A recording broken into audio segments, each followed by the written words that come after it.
The acrid smell of gunpowder and spent magic hung in the air as the 5,077th engineers dragged the Black Dawn bodies to one side of the bunker. The immediate threat had been neutralized, but tension remained thick in the recycled air. Everyone knew that first attack was just the beginning. CSM Holt moved away from the main group, expression grim as he assessed the situation. After 20 years in combat zones, he could read the signs. They needed to fortify, and fast. He stepped toward the far wall, keying his radio, his voice clipped and professional. Alpha Regiment, this is CSM Holt. We have engaged enemy forces. Request immediate reinforcements. Heavy weapons team. We need to hold this position at all costs. A tense moment of static, then a response crackled through. Roger. CSM. Heavy weapons inbound. ETA 20 minutes. Holt glanced at his watch, lips pressed into a thin line. 20 minutes was an eternity in combat. Acknowledged. We'll maintain position. Holt out. He turned back to his men already in motion. All right, listen up. We've got 20 minutes to turn this place into a fortress. I want a full defensive perimeter. Fields, Harrison, secure the eastern breach. Rodriguez, set up your team at the northern entrance. Everyone else, prepare for close quarters engagement. The soldiers moved with practiced efficiency, their training kicking in despite the supernatural nature of their enemy. They'd fought in Baghdad, Kandahar, Mosul. The enemy might be different, but combat was combat. Miller, how you feeling? Holt asked, crouching beside the soldier who'd taken the Black Dawn rifle hit. The man was pale, still trembling slightly from the neural disruption, but conscious. Like I just got hit by a damn freight train, Sergeant Major, Miller answered, voice hoarse. But I can still shoot. Holt nodded. Good man. Stay with the medics for now. He stood surveying the room as his troops fortified their position. Sandbags appeared from storage, stacked in defensive formations around key entrances. A wounded engineer was carefully moved behind a reinforced position, his weapon propped within easy reach despite Jules' protests that he should rest. M4s, magazines checked, and sightlines established. These men had built forward operating bases under enemy fire before. A bunker was practically luxury. Bianca returned to her drone station, fingers moving rapidly over the controls as she tried to re-establish her surveillance network. Damn it, she muttered. They've set up jammers. I'm only getting partial telemetry. She looked up, meeting Resnick's eyes. They won't give us 20 minutes if they realize we're waiting. Then we make sure they don't realize, Holt replied. He turned to Caleb. You've fought these Black Dawn bastards before. What's their standard approach for a second wave? Caleb ejected his magazine, checked it, and slammed it back home with practiced precision. They're methodical. First wave was a probe. Test our defenses. Figure out what they're dealing with. Second wave will be heavier, more firepower. He glanced at the bodies of the fallen troopers. And after seeing what happened to their elite squad, they'll come in force. Holt nodded grimly. Then we'll be ready. While the soldiers worked, Argos found a quiet corner, leaning against a supply crate. Her shoulder throbbed where one of the Black Dawn troopers had slammed her into a wall. She flexed her fingers, wincing slightly. Caleb approached, his rifle slung across his chest. He crouched next to her, still catching his breath from the fight. His hands shook slightly as he offered her a canteen. Drink, he said. Adrenaline crash is a bitch. Argos accepted the water, taking a long pull before handing it back. She studied him for a moment, his calm demeanor despite the slight tremor in his fingers, the way his eyes never stopped scanning the room. You know, she said quietly, I keep thinking about how none of this would have happened if I hadn't stolen the gem. Caleb lifted a brow. That's so. Argos nodded, staring at her blood-stained hands. Yeah, but then I remember... She flexed her fingers, watching the faint shimmer of latent power beneath her skin. If I hadn't, Draven would have had more forces, and no one to stop him. Caleb studied her, then nodded slowly. That's one way to look at it. Argos tilted her head, staring toward the distant sounds of battle filtering through the bunker walls. Guess I better make it count then. A faint smile touched Caleb's lips. That's the spirit. He pushed himself to his feet, checking his weapon again. Now, how about we make sure you stay alive long enough to do that? Across the room, Evelyn finished reinforcing the arcane barrier she'd cast over the main entrance. Sweat beaded on her forehead from the exertion, but the shimmering wall of energy held strong. She turned to Bianca, who was still fighting with her drone controls. "Any luck?" she asked. Bianca shook her head. "Limited. I've got 2 drones still functioning, but they're not giving me much. Too much magical interference." She gestured to a flickering display showing scattered heat signatures moving toward their position. "They're reorganizing. Looks like a pincer movement." Evelyn's expression hardened. "How many?"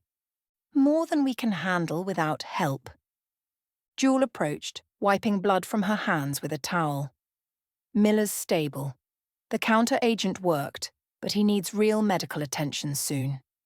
She glanced at the eastern entrance where the first attack had come. "We're not equipped for a prolonged siege." "We won't have one," Holt interjected, joining their conversation. "We hold for 20 minutes until reinforcements arrive. Then we evacuate the wounded and regroup with the main force." Bianca looked skeptical. "And if reinforcements don't make it?" Holt's expression didn't change. "They'll make it." The confidence in his voice was steadying, even if no one fully believed it. Sometimes in combat, believing was half the battle. Evelyn returned to her position, hands glowing faintly as she prepared another spell. The CSM moved among his men, checking positions, offering quiet words of encouragement. Jewel restocked her medical supplies, her movements brisk, professional. And in the quiet corner, Argos watched them all. These humans fighting a war that wasn't theirs, defending her when they barely knew her. She curled her fingers around her dagger, feeling its weight, drawing strength from its familiar presence. Whatever came next, she would not hide. The timer on Holt's watch ticked down. 15 minutes until reinforcements. The bunker fell into tense silence, broken only by the occasional crackle of Bianca's comms and the distant thunder of battle outside. They were as ready as they could be. Now they waited. Blood spattered across ancient stone as Lyra's ice dagger slid between the ribs of a Black Dawn scout. She twisted the blade, ensuring a quick, silent kill before lowering the body to the ground. The blue-white shimmer of enchanted ice dissipated any lingering warmth, leaving no steam to rise from the fresh corpse in the cold night air. 20 yards away, she spotted Katrina materializing from the darkness, her silver katana gleaming faintly in the moonlight, before disappearing into its scabbard. No blood stained the enchanted blade. It shed such impurities instantly, a weapon fit for royalty. Though she had only recently learned of her heritage as Nythoria's rightful queen, Katrina carried herself with the same deadly grace she always had. "That's the 3rd reinforcement squad we've intercepted," Katrina said quietly, her voice barely carrying to her companion. "They're trying to flank Gunner's position." Lyra wiped her daggers clean, resheathing both the ice blade and its ever-sharp twin. Black Dawn's getting desperate. These weren't even elites, just cannon fodder. Shade appeared last, keeping a cautious distance from Katrina, as he always did. His massive enchanted greatsword was already back in its sheath, but his eyes, always watchful around the woman who had repeatedly bested him in combat, scanned the perimeter with predatory focus. "Something's wrong," he murmured. "Their movements are too chaotic. It's like they're—" He hesitated, searching for the word. "Scared," Katrina finished, barely acknowledging his presence. The tension between them remained palpable, a constant reminder of how she had stripped him of his Nithorian birthright. "They're running scared." Shade nodded stiffly. "Exactly. And that makes them unpredictable." Lyra's elven senses picked up movement in the distance, the heavy tread of armoured boots, trying and failing to move quietly. "More incoming. Southeast ridge. Moving fast." Katrina's hand drifted back to her katana's hilt. "Numbers?" "At least 8, maybe 10. Lyra's eyes narrowed as she peered through the darkness. Better equipped than the others. Could be an elite squad. They slipped into the shadows, using the ruined landscape for cover as they circled toward the approaching squad. Katrina and Shade melded with darkness itself, their bodies becoming like living shadow despite their mutual animosity. Lyra, without their natural abilities, relied on her centuries of training, moving with such fluid precision that not even twigs snapped beneath her feet. They positioned themselves at different vantage points, surrounding the approaching squad. From her elevated position, Katrina could make out the Black Dawn soldiers' formation, tight, disciplined, moving with purpose. These weren't disorganized troops, this was a tactical unit. Something cold settled in her stomach. A warning. She signaled to the others with hand gestures. Caution. Something's off. Lyra acknowledged with the barest nod, her hand already drawing her ice dagger. Shade adjusted his position, preparing to strike from the flank. The Black Dawn squad moved into the clearing, and then stopped in perfect unison. The leader raised a fist. "I know you're there, Katrina," he called out, voice clear and confident in the night air. "You never could fully cloak your presence from me." Katrina's blood froze in her veins. That voice, it couldn't be. From the shadows, she watched as the Black Dawn leader removed his helmet, revealing a face she hadn't seen since the fall of her homeland. Sharp features, silver eyes that seemed to cut through darkness itself. Eyes that had once looked upon her with kindness as he spirited her away from the burning ruins of her home. Andolyn, fellow Nithorian, the man who had taken her from her parents as their realm collapsed, promising to keep her safe. The traitor who had sold out Nythoria itself. Her grip tightened on her katana, the enchanted silver humming in response to her fury. But she remained hidden, mind racing. How had he found them? How had he known they would be here? The silent treatment? Andolyn laughed, scanning the darkness with his Nythorian eyes. "Come now, little princess. Or should I say, Your Majesty? That's what they call you now, isn't it? Nythoria's lost queen." Andolyn turned slowly, seeming to savour the moment. His gaze stopped, focusing on a patch of deeper shadow. "And Shade? I sense you lurking there too. Still nursing your wounds after our last encounter? Still bitter?" Through the comm, Katrina heard Shade's breath catch. A small sound, but enough to confirm that this was more than a chance encounter. Shade had history with Andolyn too. Andolyn gestured casually, and his squad raised their weapons, new models, different from the standard Black Dawn rifles. "These are specially calibrated," Andolyn explained conversationally, "designed specifically to disrupt Nythorian shadow magic. One hit, and your little disappearing act ends. Painful way to die, I'm told." Katrina felt rage building in her chest, cold and sharp. He had come prepared, had known they would be here, how they would fight. "I'll make this simple," Andolyn continued. "Surrender, Katrina, and I only take you. Resist, and your friends die messy deaths." A muscle twitched in Katrina's jaw. He was using her care for her teammates as leverage, just as he'd done years ago when he convinced her parents to give her up for her own protection. She stepped from the shadows, silver katana drawn, its enchanted blade catching the moonlight. "Just me and you, Andolyn," she said, voice steady despite the fury burning inside her. "Let them go and I'll give you the fight you're looking for." Andolyn smiled, drawing his own weapon. A long, curved blade that pulsed with dark energy, unlike anything she'd seen before. The blade seemed to radiate corruption, tendrils of darkness curling from its surface. The Demon King's influence was unmistakable in its aura. "Always so noble. Just like your father before I put him down." Lyra's voice hissed in Katrina's ear through their comlink. "It's a trap, Cat. Don't do this." Katrina ignored her, stepping forward. "You killed my father?" Her voice was dangerously quiet. Andolyn's smile widened. "Who do you think led the Black Dawn forces into Nythoria?" Who do you think gave them the palace blueprints? Your father trusted me until his last breath. He tilted his head. He died calling my name, you know, begging me to save you. Andolyn replied. You were too valuable to waste. The Ultranacious had special plans for Nythoria's blood royalty. You're working for Draven. With, Andolyn corrected. Allies in a necessary revolution. The old realms are dying, Katrina. Nythoria, Earth, Alfheim, all of them clinging to outdated structures while the darkness closes in. Draven understands what's coming. He's preparing. For what? Andolyn smiled coldly. The endgame, but you won't live to see it. Without warning, he attacked. His blade sliced through the air where Katrina had been a split second before. She had anticipated the strike, her body flowing like water as she sidestepped, bringing her katana up in a defensive arc. Silver met darkness with a screech of arcane energy.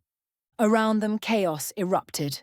Shade broke from the shadows with a roar of fury, his greatsword arcing toward two of Andolyn's soldiers.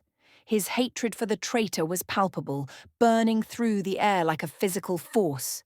Lyra dropped from her position, ice dagger flashing as she engaged two other soldiers.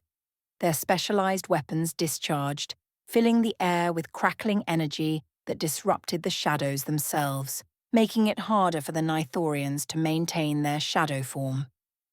One blast caught Shade in the leg. The energy rippled through him, forcibly dragging him out of shadow form. He stumbled, a grunt of pain escaping his lips as the magic burned through his body. Lyra fought like a demon, her two daggers a blur of motion. The ice blade left a trail of frost in its wake, slowing those it wounded, while her ever-sharp dagger cut through armor as if it were cloth. Two soldiers fell to her in rapid succession, but the others adapted quickly, spreading out to surround her. One fired, the energy blast nearly catching her shoulder. She rolled, coming up behind a fallen column, eyes flashing with cold fury. These aren't standard troops, she hissed into her comm. They're too coordinated. Meanwhile, Katrina and Andolyn dueled with lethal precision. He fought with the distinctive style of Nythorian elite guards, the very ones who had protected her family before the fall. But there was something different now, something corrupted. His movements were unnaturally fast, his strikes carrying an otherworldly power that hadn't been there before.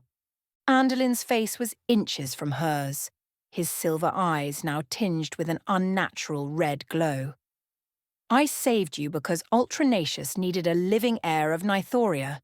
The blood of your line carries power, little queen. Power he intended to harvest. The words hit like physical blows. Andolyn had given her to the Demon King. He had preserved her like livestock, kept alive for slaughter. Her katana blazed with silver light, responding to her fury. She broke the blade lock with a surge of strength, pressing forward with a flurry of strikes that should have forced Andolyn to retreat. But he didn't retreat. He matched her speed, his corrupted blade leaving trails of darkness in the air. The Demon King's enhancement was evident in every movement. This wasn't the same Andolyn she had known. You betrayed my family, she snarled, her katana becoming a silver blur. You betrayed our people. Andolyn parried her strikes with unnatural precision. Your family was weak, he spat back. They would have led Nythoria to ruin. Ultranacious offered a future.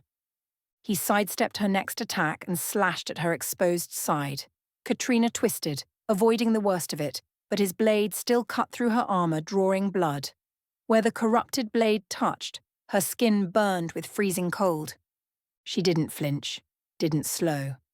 Across the battlefield, Shade had recovered enough to rejoin the fight. Despite the burning pain in his leg where the disruption rifle had hit him, he swung his greatsword in wide, devastating arcs that kept the soldiers at bay. One ventured too close and paid with his life, the massive blade cleaving through his chest armor like paper. Andolyn! Shade roared, cutting down another soldier as he tried to close the distance. Face me, you coward! Andolyn's eyes flickered toward Shade, a cruel smile playing at his lips. Patience, fallen caption. You'll get your turn to die. Lyra had taken a more strategic approach, using her superior agility to stay mobile, striking from unexpected angles. Her ice dagger found the gap in one soldier's armor at the back of the knee, the magic instantly freezing the joint. The man collapsed, unable to stand as ice spread through his leg. But 3 more soldiers were converging on her position, their disruption rifles charging for another volley. "Lyra, move!" Katrina shouted. Lyra sprang away, just as energy blasts tore through the stone where she had been crouching. Debris scattered across the battlefield as the soldiers adjusted their aim, tracking her movement. Katrina, locked in combat with Andolyn, caught a glimpse of her teammates being pressed back. They were outnumbered, and these soldiers knew exactly how to counter their tactics. Andolyn saw her momentary distraction and pressed his advantage, his dark blade slicing toward her throat. Katrina parried at the last possible moment, the clash of magic sending sparks cascading around them. "Your friends are going to die," Andolyn said, cold certainty in his voice. "And then I'm going to take you to Draven. We have special plans for Nythoria's last royal." Something inside Katrina snapped. Years of buried pain, of unresolved grief for a homeland she barely remembered, of living without knowing her true heritage, it all rose to the surface in a single, terrible moment. She wasn't just an pack operative anymore.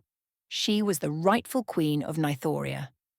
And this man had betrayed not just her, but her entire realm. Her katana's enchantment responded to her rage, the silver blade blazing with blinding light. Andolyn flinched, momentarily blinded, and Katrina struck. Her blade moved with impossible speed, a dance of silver light that even Andolyn's enhanced reflexes struggled to track. Where before they had been evenly matched, now his defenses began to crumble. A cut to his arm, a slash across his thigh, each blow precise, deliberate, weakening him step by step. Andolyn's confident expression faltered, his enhanced powers meeting their match in Katrina's royal fury. His corrupted blade began to slow, each parry coming a fraction of a second later than the last. "What are you doing?" he gasped, barely deflecting another strike that would have opened his throat. Katrina didn't answer. Her katana sang through the air, each strike flowing into the next in a seamless pattern of destruction. This wasn't a technique she had learned. This was something deeper, more primal, the fighting style of Nythorian royalty encoded in her blood. Andolyn stumbled backward, his dark blade wavering under the onslaught. "Katrina, wait.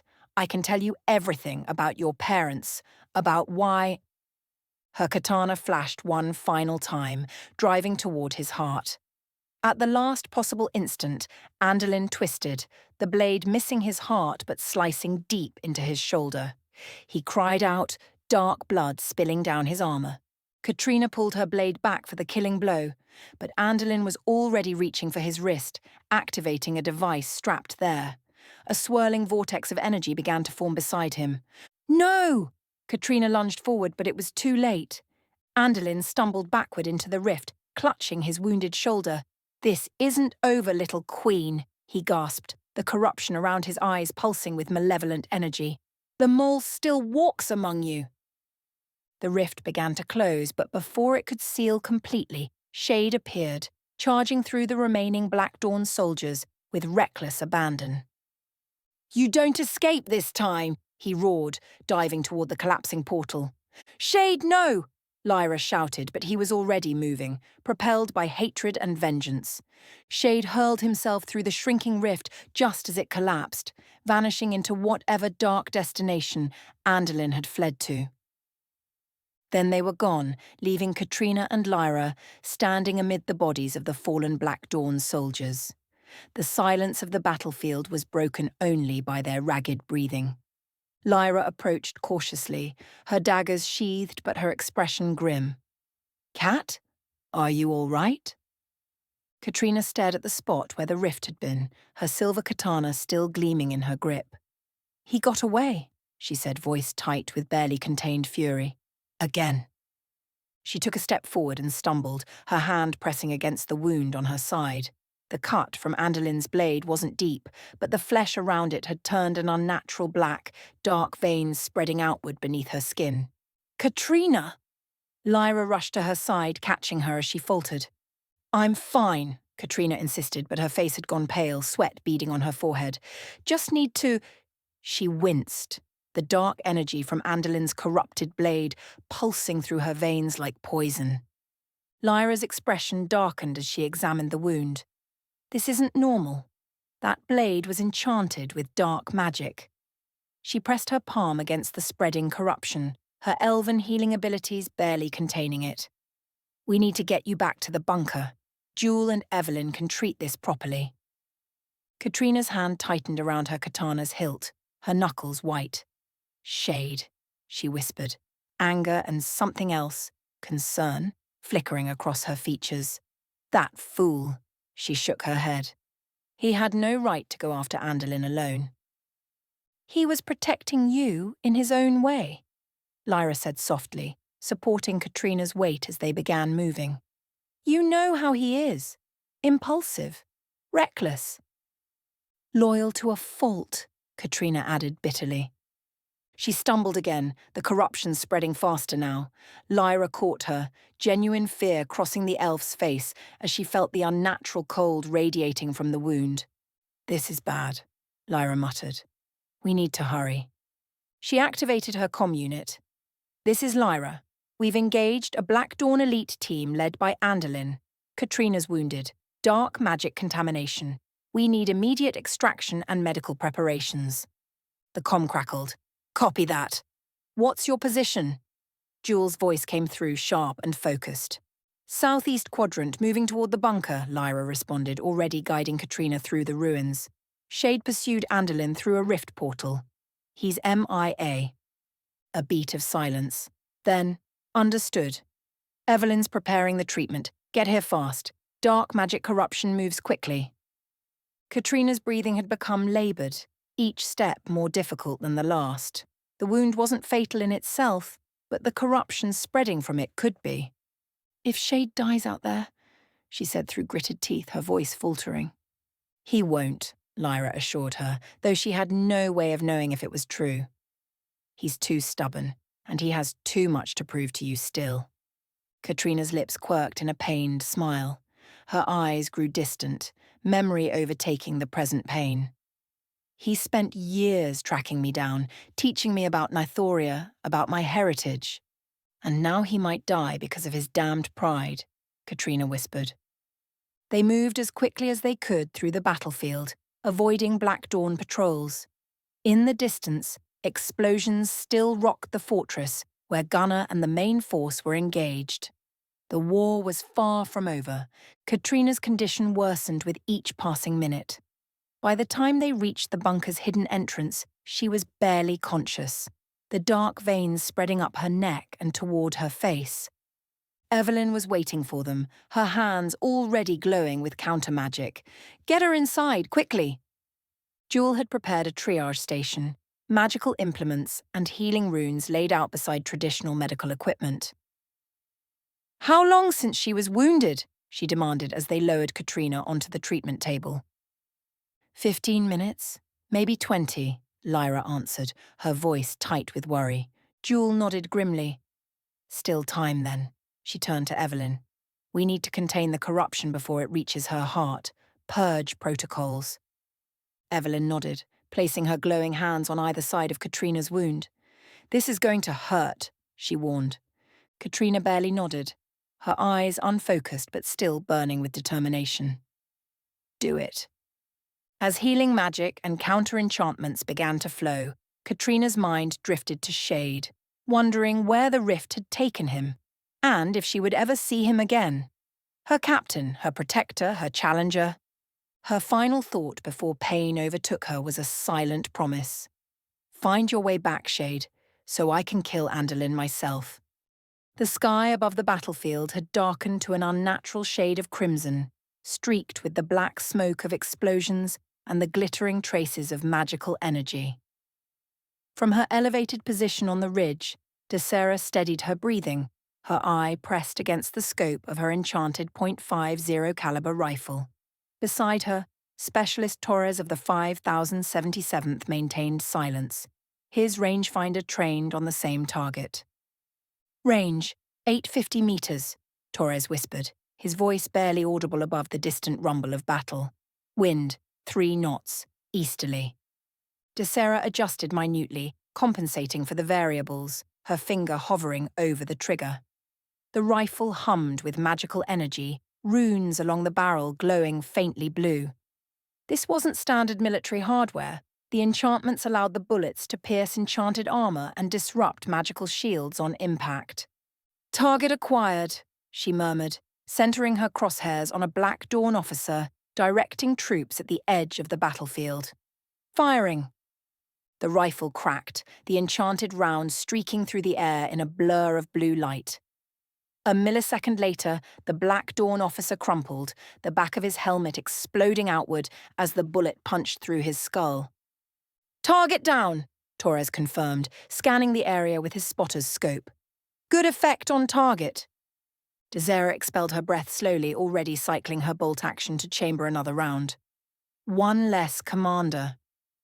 Their position provided an overview of the entire battlefield, where the brutal conflict had escalated into something approaching a war zone. The Black Dawn forces had pushed hard against the Pack's perimeter, testing every weak point, probing for any gap in their defences. So far, they'd found none. But they kept coming. 500 yards below, Ashley was entrenched with her M2 40B machine gun, the weapon's heavy barrel glowing faintly from the enchantments that made its rounds devastatingly effective against Black Dawn troops. Specialist Rodriguez crouched beside her, feeding belts of ammunition into the weapon with practiced precision. Beta, the grey dire wolf bonded to Ashley, prowled the perimeter of their position, her heightened senses detecting threats before they materialized. Together they'd created a killing zone that Black Dawn troops had learned to fear. Ashley's machine gun cut down anyone foolish enough to approach head-on, while Beta would emerge from seemingly nowhere to take down flankers, her massive jaws and supernatural speed making her as deadly as any weapon. "Movement, left flank," Ashley said quietly, not to Rodriguez, but to Beta. The dire wolf's ears perked, her golden eyes narrowing as she turned toward the threat Ashley had spotted. Without hesitation, Beta disappeared into the rubble, moving with the silent grace that made grey wolves such formidable predators. Seconds later, a strangled cry echoed from behind a collapsed wall, followed by silence. Beta reappeared moments later, muzzle slick with fresh blood, returning to Ashley's side. "Good girl," Ashley murmured, one hand briefly stroking the wolf's thick fur while her other remained steady on her weapon. "Reloading!" Ashley called out, her voice steady despite the chaos around them. Rodriguez immediately took over, slamming a fresh belt into place as Black Dawn forces attempted to use the brief pause to advance. Beta growled, sensing their movement before they fully emerged from cover. "Belt set," Rodriguez reported, slapping Ashley's shoulder to signal he was clear. She didn't hesitate, immediately resuming fire, the enchanted rounds tearing through the incoming troops. Where ordinary bullets might have been stopped by their armor, these cut through it like paper, leaving bodies scattered across the killing field.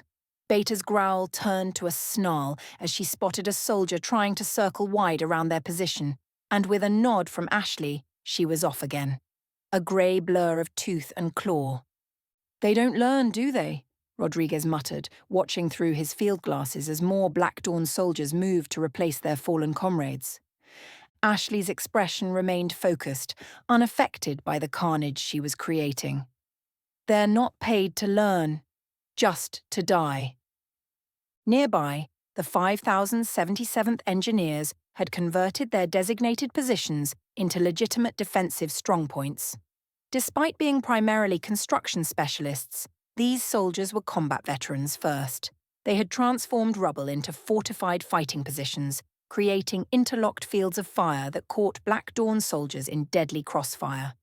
Sergeant Harrison, a grizzled combat engineer with 3 tours in Afghanistan, directed his squad's fire from a partially collapsed wall, his M4 spitting enchanted rounds at advancing troops. Left side, he barked, shifting his squad's attention to a group of Black Dawn soldiers attempting to flank their position. The engineers adjusted without hesitation, their disciplined volleys dropping the attackers before they could establish a foothold. At the centre of the elven defensive line, Lieutenant Clora Phelan stood tall, her armour gleaming in the supernatural light. Unlike the human soldiers, the elves moved with an otherworldly grace, their formations fluid, yet unbreakable. Where human forces created hard barriers, the elves created a deadly dance of blades and arrows, constantly shifting to meet each new threat. Clora had earned her rank at the Alfheim War College, fighting alongside these warriors against threats most humans couldn't imagine. Now she directed their movements with the confidence of a commander who knew exactly what her troops could do. "Archers, shift right," she called out, switching effortlessly to the elven tongue. "Third company, prepare for their push." The elven archers adjusted instantly, their enchanted arrows finding gaps in Black Dawn armour with terrifying precision. Third company, a group of elven bladed dancers, readied themselves for the incoming wave, their silver-edged weapons gleaming with ancient magic. Omega prowled at Clora's side, the dire wolf's golden eyes tracking movement with preternatural awareness. Where Omega sensed weakness, Clora directed force. Where he sensed strength, she ordered containment. Their bond, forged in the heat of countless battles, made them a singular devastating force on the battlefield. From the war room inside the bunker, Bianca monitored the battle through her remaining drones, feeding real-time intelligence to the fighters. Her screens flickered with multiple feeds, showing the battlefield from every angle. CSM Holt stood beside her, his experienced eye catching details even her technology might miss. Black Dawns reforming their eastern flank, Bianca noted, highlighting the movement on her tactical display. They're trying to find a weak point in the elven line. Resnick nodded grimly.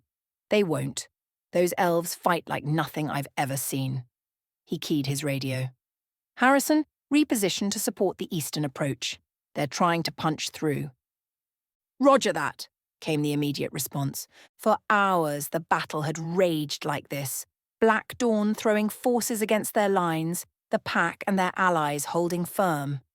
But with each wave the enemy adapted, learning from their failures, probing for weaknesses. Desera's voice crackled over the comms. Movement at the northern approach. Something big. Really big. Bianca immediately adjusted her drone coverage, focusing on the northern sector. What she saw made her blood run cold. Oh shit! Lumbering toward their lines was a massive mechanized unit, a super trooper encased in what looked like experimental powered armor. The suit stood nearly 8 feet tall, its limbs hydraulically enhanced, armor plates glowing with the telltale purple hue of void stone energy. In its hands, it carried what could only be described as a magical cannon, energy coiling around the barrel like living lightning. All units, Bianca broadcast, her voice tight. We've got a heavy mech approaching from the north. This isn't a standard super trooper, it's something new. Desera's rifle swung toward the new threat, her scope zooming in on the behemoth. I see it, she confirmed, studying the armor through her scope. Looking for weak point, the joints maybe? The neck seal? Torres adjusted his rangefinder. Range 1,000 meters and closing. That armor looks thick. Standard rounds might not penetrate even with enchantments. Desera's jaw tightened. Then we aim for the gaps. Ashley had already shifted her fire, the M240B's rounds pinging harmlessly off the mech's reinforced plating. Beta sensed her frustration, a low growl rumbling in her chest as she recognized a threat her teeth and claws couldn't tear apart. No effect, Ashley reported, frustration evident in her voice. Need something bigger. Rodriguez was already digging through their ammunition crate. Try the heavy penetrators. He pulled out a belt of specialized rounds, the bullets glowing with a more intense enchantment, designed specifically for heavily armored targets. Ashley locked the new belt into place and resumed firing. This time, the rounds left small, glowing impacts on the armor, but still failed to penetrate completely. "Slowing it down, but not stopping it," she called out. Beta paced anxiously at her side, tension radiating from the dire wolf's powerful frame. The mech raised its cannon, energy building at the barrel's tip. A heartbeat later, it discharged. A beam of concentrated magical force that tore through the battlefield, vaporizing everything in its path. A section of the defensive line simply ceased to exist, leaving a smoking trench of molten stone where engineers had been entrenched moments before. Screams erupted both from the wounded and those trying to drag fallen comrades to safety. "Medic! We need a medic over here!" someone shouted through the chaos. Clara's voice cut through the comms. "Everyone, fall back to secondary positions. That cannon will tear through our front line." The Elven forces moved with practiced precision, their retreat not a panic but a tactical redeployment. The 5077th followed suit, dragging their wounded as they pulled back to more defensible ground. The mech advanced relentlessly, its cannon charging for another shot. Bianca's fingers flew across her console, her drones circling the mechanical monster, searching for any vulnerability. "The power core," she suddenly said, highlighting a pulsing section at the mech's back. "There's a cooling port at the base of the spine. If we can hit it with enough force, we might overload the system." Desera didn't hesitate. "Marking now," Bianca replied, sending the exact positioning to Desera's tactical display. "You'll need to hit it dead center. It's shielded, but a direct hit from your rifle might crack it." Torres adjusted his rangefinder.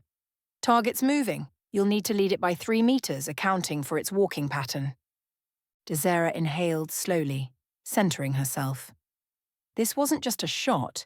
It was possibly their only chance to stop the mechanized monstrosity before it tore through their entire defense. "Firing on my mark," she murmured, tracking the mech through her scope, waiting for the perfect moment when its stride would expose the vulnerable port. 3, 2, 1, mark. The rifle thundered, its enchanted round streaking through the air with a blue contrail. Time seemed to slow as the bullet travelled, arcing slightly to accommodate for distance and wind. It struck the cooling port dead center. For a moment, nothing happened. Then the port erupted in a shower of sparks, energy feedback cascading through the mech's systems. The giant staggered, its movements becoming erratic as alarms no doubt blared inside its cockpit. But it didn't fall. "Hit confirmed, but it's still operational," Torres reported, voice tight with tension. The mech turned, its sensors locking onto Desera's position. The cannon swiveled, energy building once more. "Move! Now!" Desera shouted, grabbing her rifle as she and Torres scrambled from their perch. They barely cleared the ridge when the cannon fired, obliterating their former position in a blinding flash of energy. Ashley seized the opportunity presented by the mech's distraction. "Rodriguez! Heavy rounds! Target that same spot!"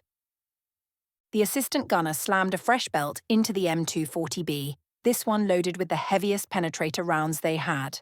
Ashley adjusted her aim and let loose, a stream of enchanted bullets hammering the already damaged cooling port. Beta crouched beside her, muscles tensed and ready to move at her command, instinctively understanding her role in this fight, to guard Ashley's flank while she engaged the primary threat. The mech convulsed as several rounds found their mark, breaching the compromised armor. Warning lights flashed across its chassis, and smoke began pouring from multiple joints. "It's weakening," Bianca called over the comms. "One more good hit, and we might—" She never finished her sentence. The mech, damaged but still functional, fired its cannon again, this time at Ashley's position. The energy beam tore through their fortifications, sending debris and bodies flying.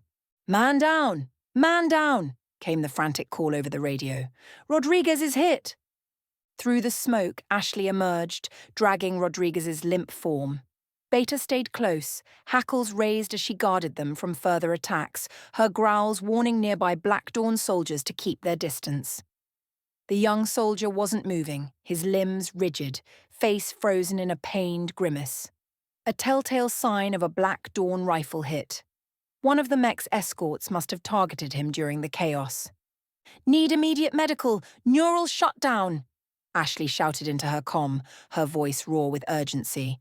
"Get Jewel out here now." Inside the bunker, Jewel was already grabbing her medical kit, barking orders to her team. "Prepare the neural stimulants. We've got another shutdown case." As the medical team rushed to respond, Clara assessed the situation with the cold calculation of a battlefield commander.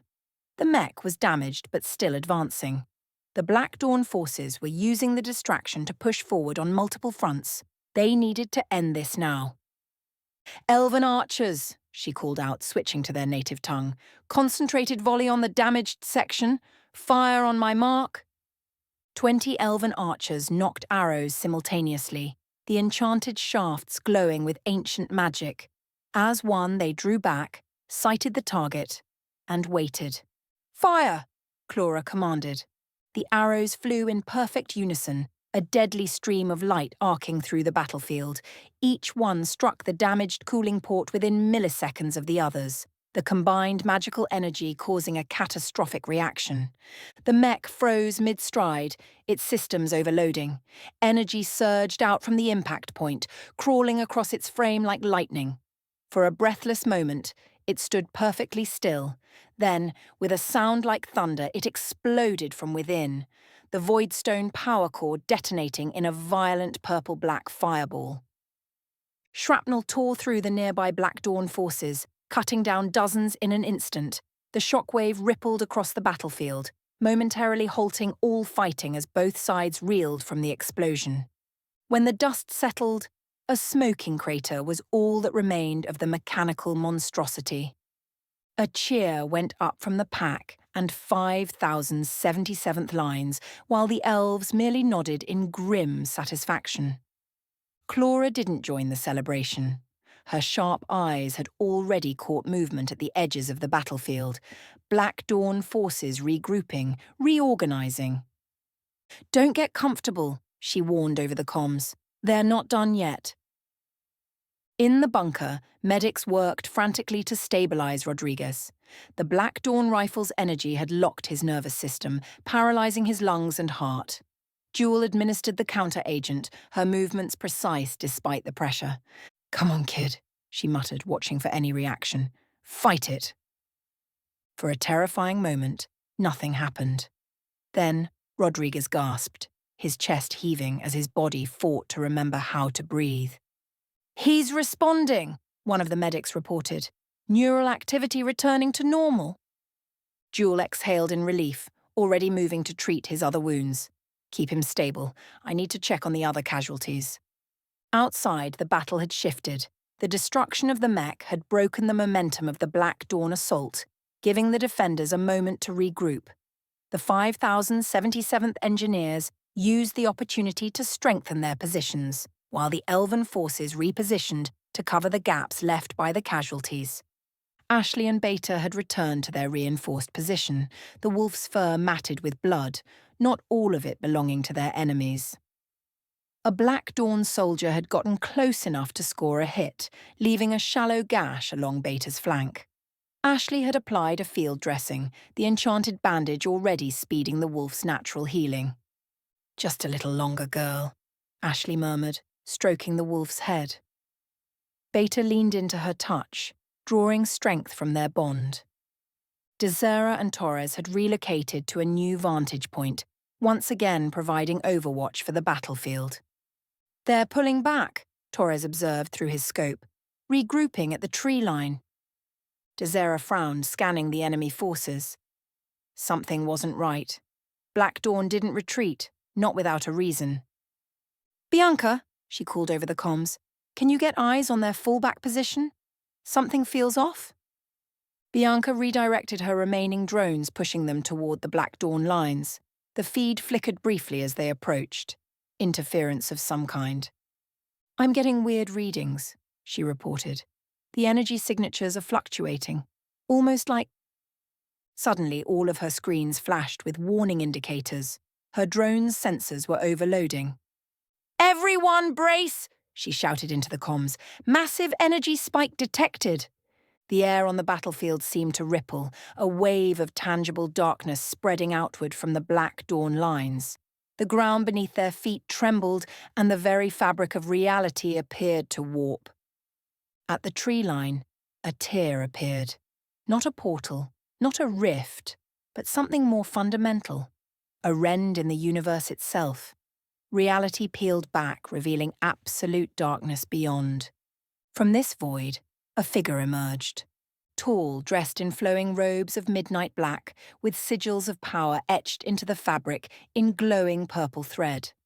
A helm of twisted metal obscured the upper half of its face, but nothing could hide the unnatural pallor of its skin or the crackling energy that danced around its fingertips.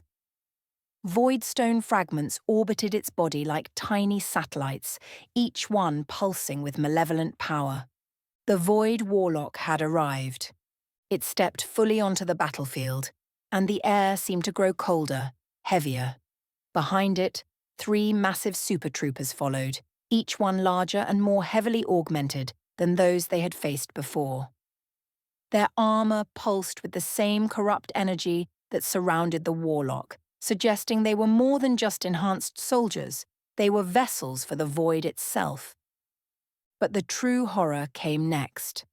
As the Void Warlock raised its hands, the tear in reality began to expand, growing from a narrow slit to a gaping wound in the sky above the battlefield.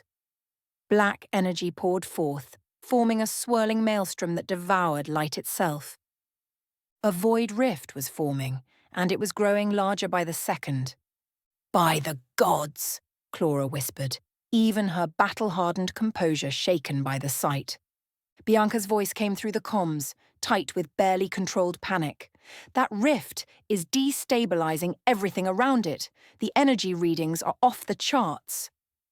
The Void Warlock turned its gaze toward their lines, and even from a distance, they could feel the cold malevolence of its attention. It raised a single hand, and a pulse of dark energy shot forth, striking an elven position. The warriors there didn't even have time to scream. They simply ceased to exist, their bodies disintegrating into ash. "Fall back!" Clara ordered, her voice steady despite the horror unfolding before them. "All forces fall back to defensive positions," Beta growled, the dire wolf's instincts screaming danger in a way that transcended any previous battle.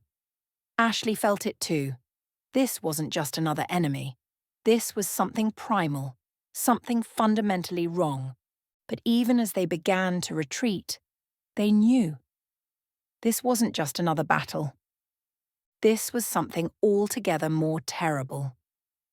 The sky continued to darken as the void rift expanded, blotting out the crimson twilight with absolute darkness. The battlefield trembled beneath its pull, loose debris beginning to float upward, drawn toward the all-consuming maw. The pack, the 5077th, and the elves found themselves facing not just defeat, but annihilation. And the Void Warlock was only getting started. The corridor opened into a vast, cathedral-like chamber that hummed with raw power. Gunnar stepped through first, Alpha at his side, the dire wolf's hackles instantly rising at the magical energy saturating the air.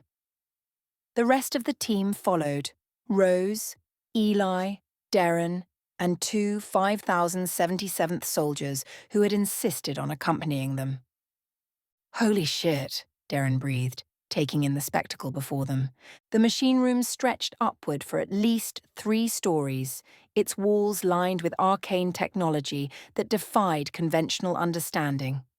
Massive conduits of pulsing energy crisscrossed the ceiling, all feeding into a central column that thrummed with barely contained power.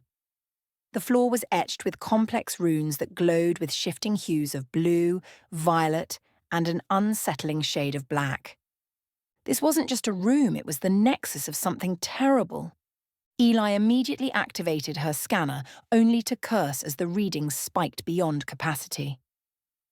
"It's overloading the sensors," she muttered, adjusting settings frantically. "The magical density in here is off the charts."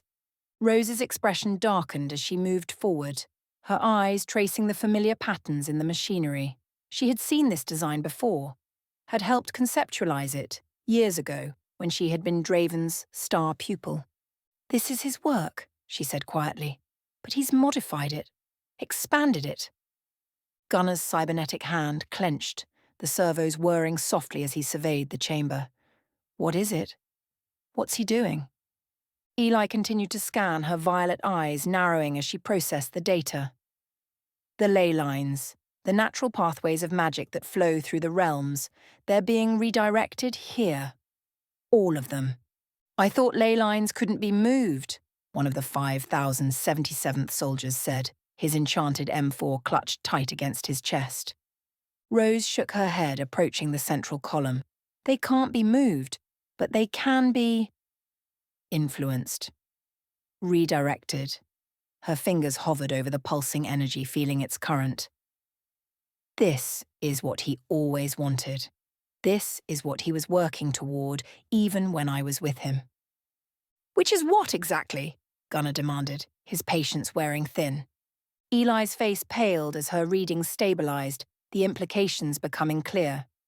"This isn't just a siphon, this is a control station." Rose nodded grimly. "He's not just stealing power, he's creating an artificial ley-line hub. If he gains full control, he can cut off, amplify, or manipulate magic across realms." The weight of her words settled heavily on the group. This wasn't just about power or conquest, this was about fundamental control of magic itself.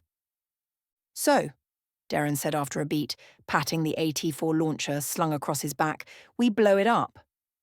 Eli shot him a withering look. "Absolutely not. The energy concentrated here is immense. A conventional explosion would trigger a magical backlash that could level this entire region, possibly destabilize the fabric between realms. We need to shut it down properly." "Great," Derren muttered. "So we need a magical off switch. Any ideas?" Before anyone could answer, a soft mechanical hiss cut through the chamber's ambient noise. A side door, previously hidden within the intricate wall designs, slid open. Draven stepped through first, his dark coat flowing behind him, a smug confidence radiating from his every movement. The small, rose-shaped scar on his cheek seemed to stand out starkly against his pale skin, a permanent reminder of his last encounter with Rose.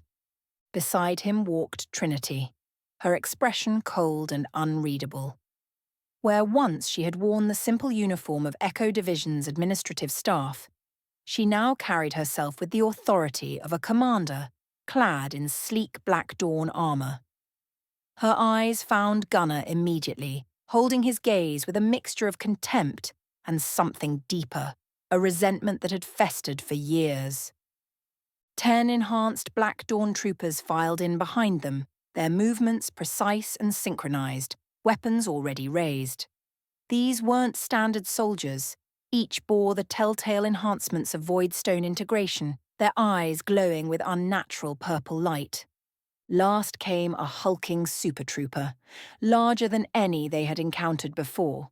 Its armor was more like a carapace, fused directly to its flesh, the Voidstone core at its center pulsing visibly like a corrupted heart.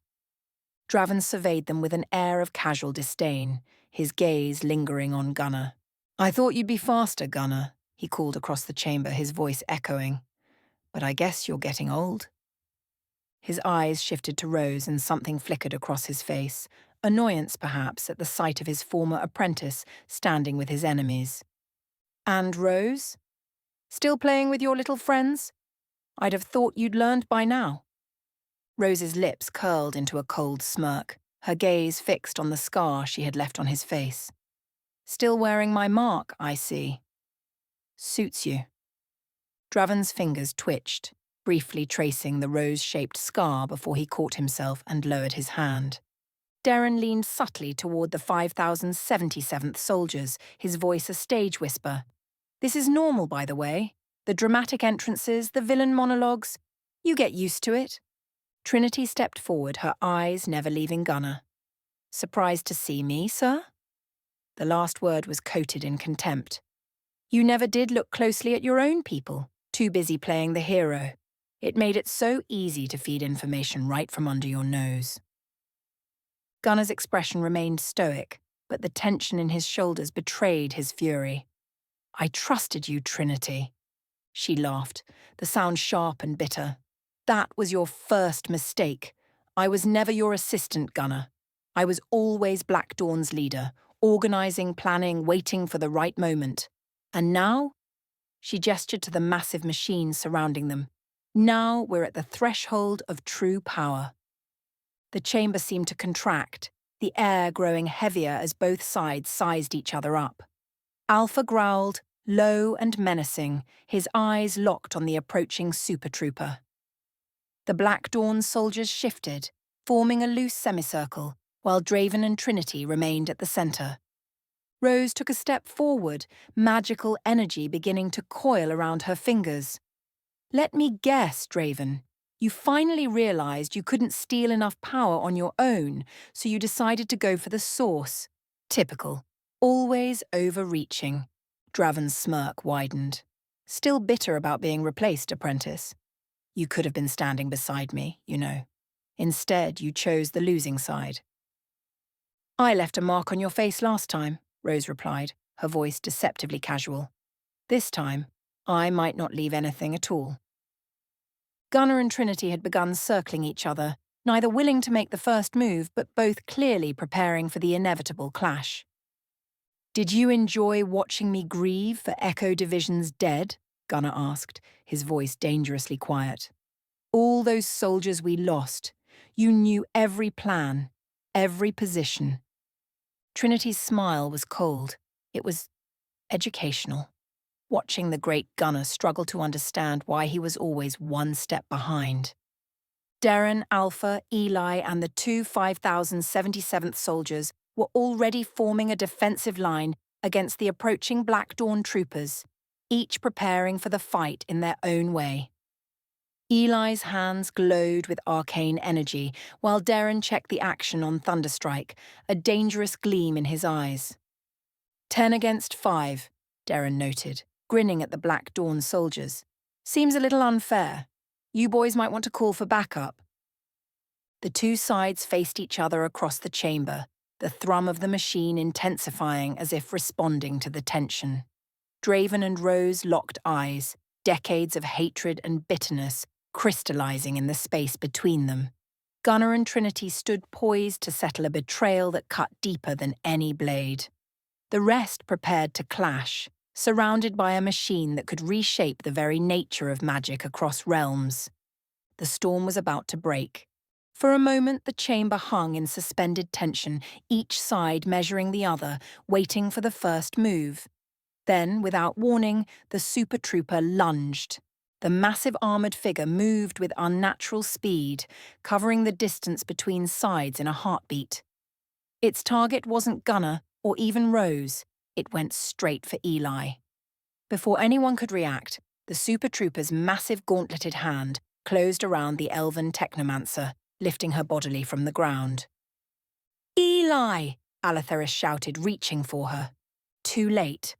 The Super Trooper hurled her like a discarded toy, sending her crashing into the far wall. The impact was sickening, metal and stone cracking under the force. Eli slumped to the floor, a pained groan escaping her lips as her scanner clattered across the chamber. Alatheris sprinted to her side, his robes billowing as he slid down beside her, hands already glowing with healing energy. "Hold still," he murmured, his fingers gentle against her temple where blood trickled from a gash. The room erupted into chaos. "You son of a bitch!" Derren's voice cut through the mayhem as he whipped Thunderstrike from his shoulder, his movements a blur of practiced precision. The enchanted shotgun roared, its first blast of buckshot striking the Super Trooper center mass. The spread of pellets impacted against the armoured carapace and bounced off, leaving only the faintest scorch marks on the void stone-enhanced plating. "Seriously?" Derren spat, cycling the action with a violent jerk. "Let's try something with a bit more kick." The second shot thundered through the chamber. A heavy slug round this time, enchanted to punch through enchanted armour. It struck the Super Trooper's shoulder joint, the impact actually making the behemoth stagger slightly. "That's better," Derren growled, cycling again. "Hey, ugly! I'm just getting started." The Super Trooper turned its full attention toward Derren, the void stone core in its chest pulsing with malevolent energy. It let out a sound that wasn't quite human, a reverberating growl that made the air vibrate. Yeah, very scary," Derren taunted, backpedaling toward a side corridor, Thunderstrike still trained on the giant. "I'm shaking in my combat boots. You coming or what?" The Super Trooper charged again, its massive frame eating up the distance between them. Derren fired. Buckshot again, this time aimed at the creature's faceplate. The pellets scattered harmlessly across the reinforced visor, but succeeded in further enraging the monstrosity. "That's right. Follow the nice man with the shotgun," Derren muttered, continuing his strategic retreat. Each step was calculated, leading the Super Trooper away from the others and toward the narrow corridor where the AT-4 launcher would have maximum effect. Behind him, all hell broke loose as the Black Dawn troops surged forward. The two 5077th soldiers immediately took defensive positions, their enchanted M4s spitting controlled bursts at the approaching enemies. But they were just 2 men against 10 enhanced soldiers. Or they would have been, if not for Alpha.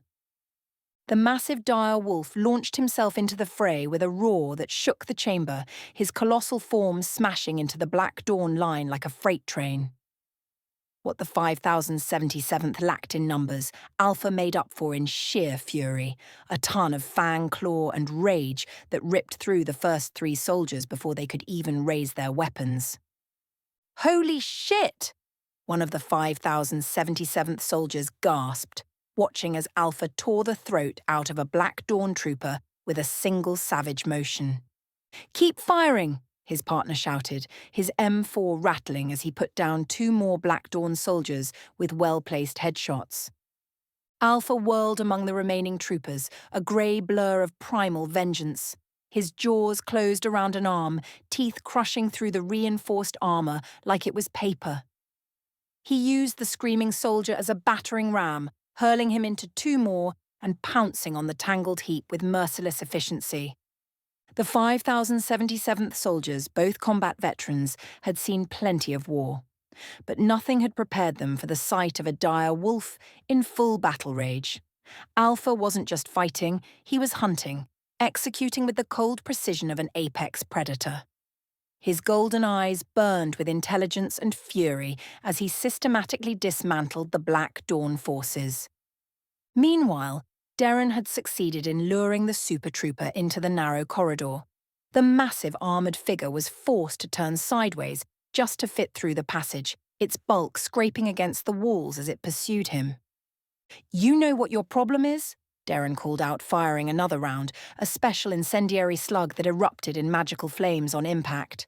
The Super Trooper's armour actually smouldered this time, but still held. "You're all brawn, no brain. That void stone must be eating what little grey matter you had left."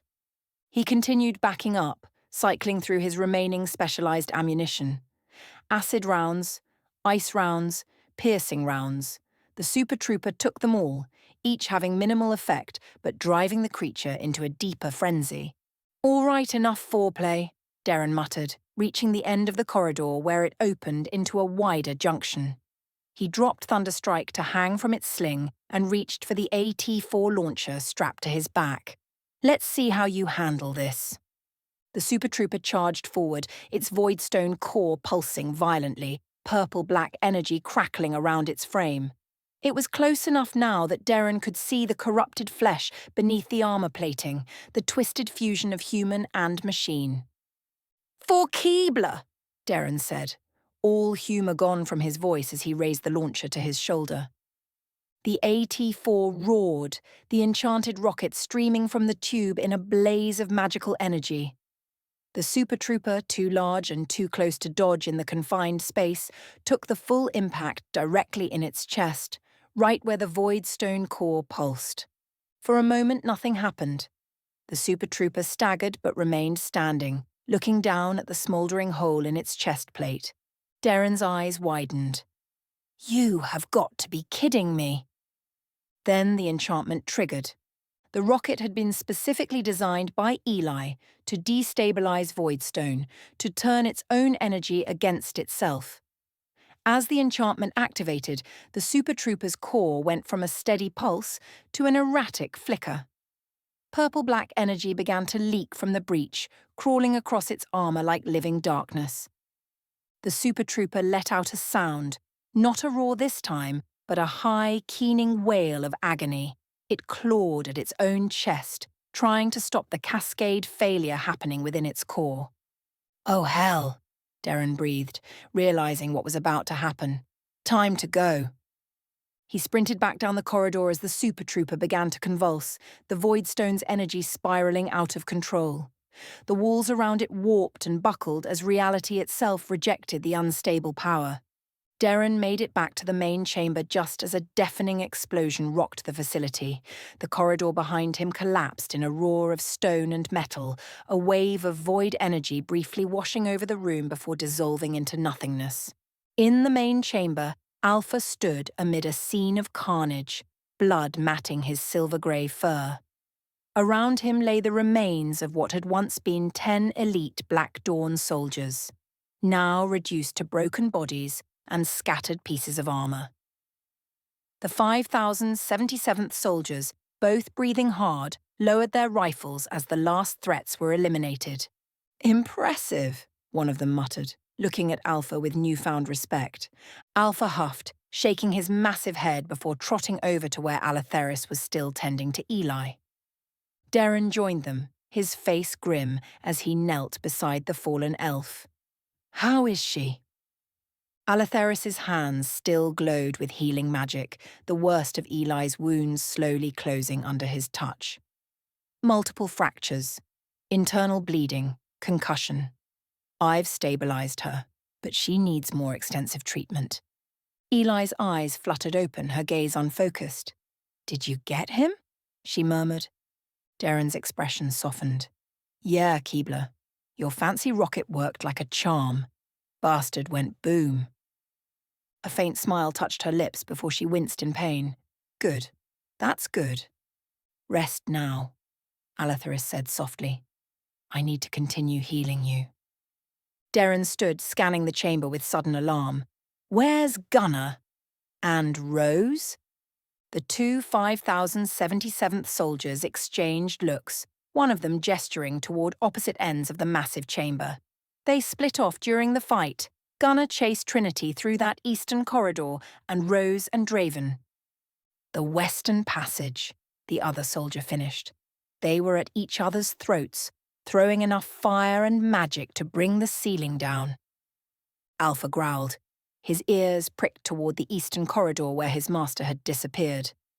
The dire wolf looked torn, clearly wanting to follow Gunnar but unwilling to leave Eli unprotected. Damn it, Derren muttered, checking Thunderstrike's action and reaching for his remaining ammunition. They've gone deeper into the fortress.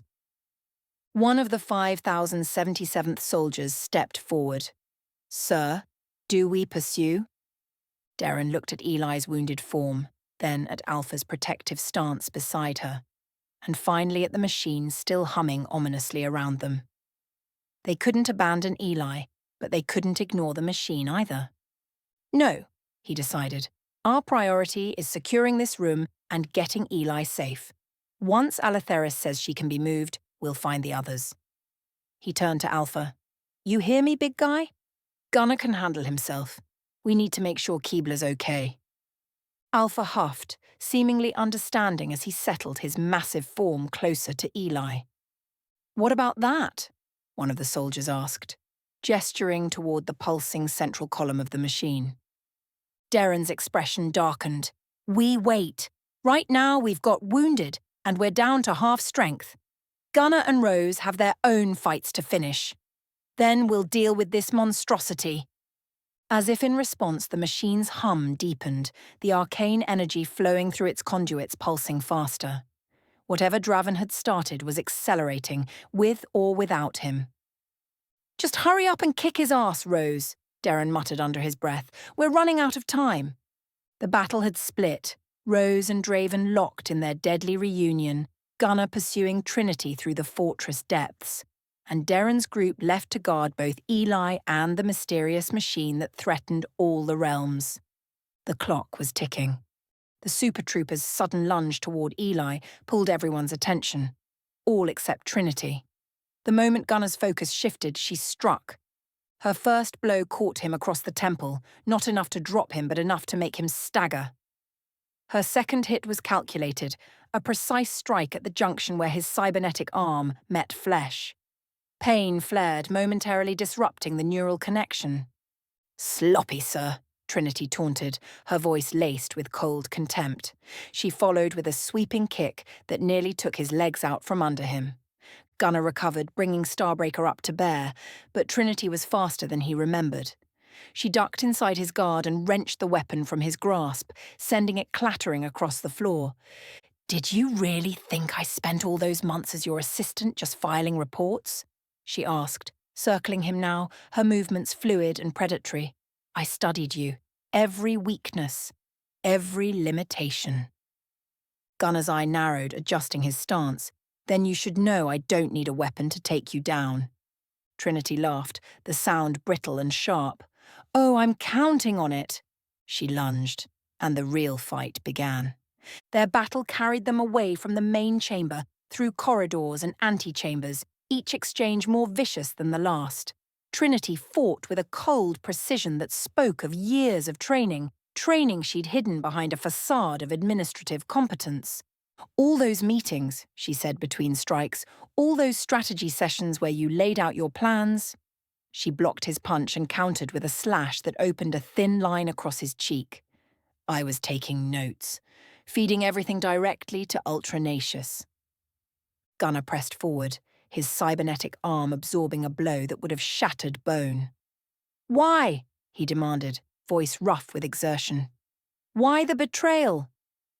"What did he offer you?"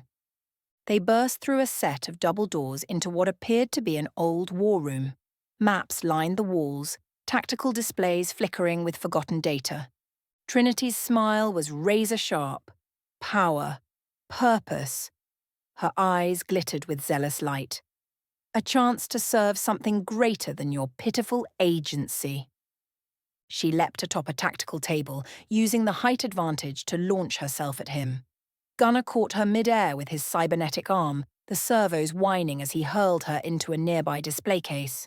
Glass shattered, but Trinity rolled through the impact, coming up with a jagged shard clutched in her hand. "Ultranacious. The Demon King saw potential in me," she continued, blood trickling from a cut along her hairline. "He chose me to carry his legacy, to birth his successor." Gunnar froze, the implications hitting him like a physical blow. "What did you just say?" Trinity's laugh echoed in the chamber. "You never even noticed, did you?" She circled him again, the glass shard glinting in the dim light. "I was carrying his child, the heir to everything you tried to destroy." Gunnar's stomach turned to ice. "That's impossible. The Demon King is dead," Trinity finished. "Yes, thanks to you. But his legacy lives on in his son, a son who grows stronger each day, who will one day complete what his father started." Her expression darkened. "And I'll be at his side guiding him when he tears your pathetic realm apart." Rage surged through Gunnar, not just at the betrayal but at the thought of a child, any child being groomed as a weapon. "Where is he?" he demanded. "Where's the boy?" Trinity's smile was victorious. "Somewhere you'll never find him, already being taught his birthright, already learning to hate you." She attacked again, the glass shard aimed at his throat. Gunnar deflected, but she'd anticipated the move, using his momentum to slip past his guard. The shard sliced along his ribs, drawing a line of fire across his skin. "Did you ever wonder why I was so eager to work directly under you?" she asked, dancing away from his counterstrike.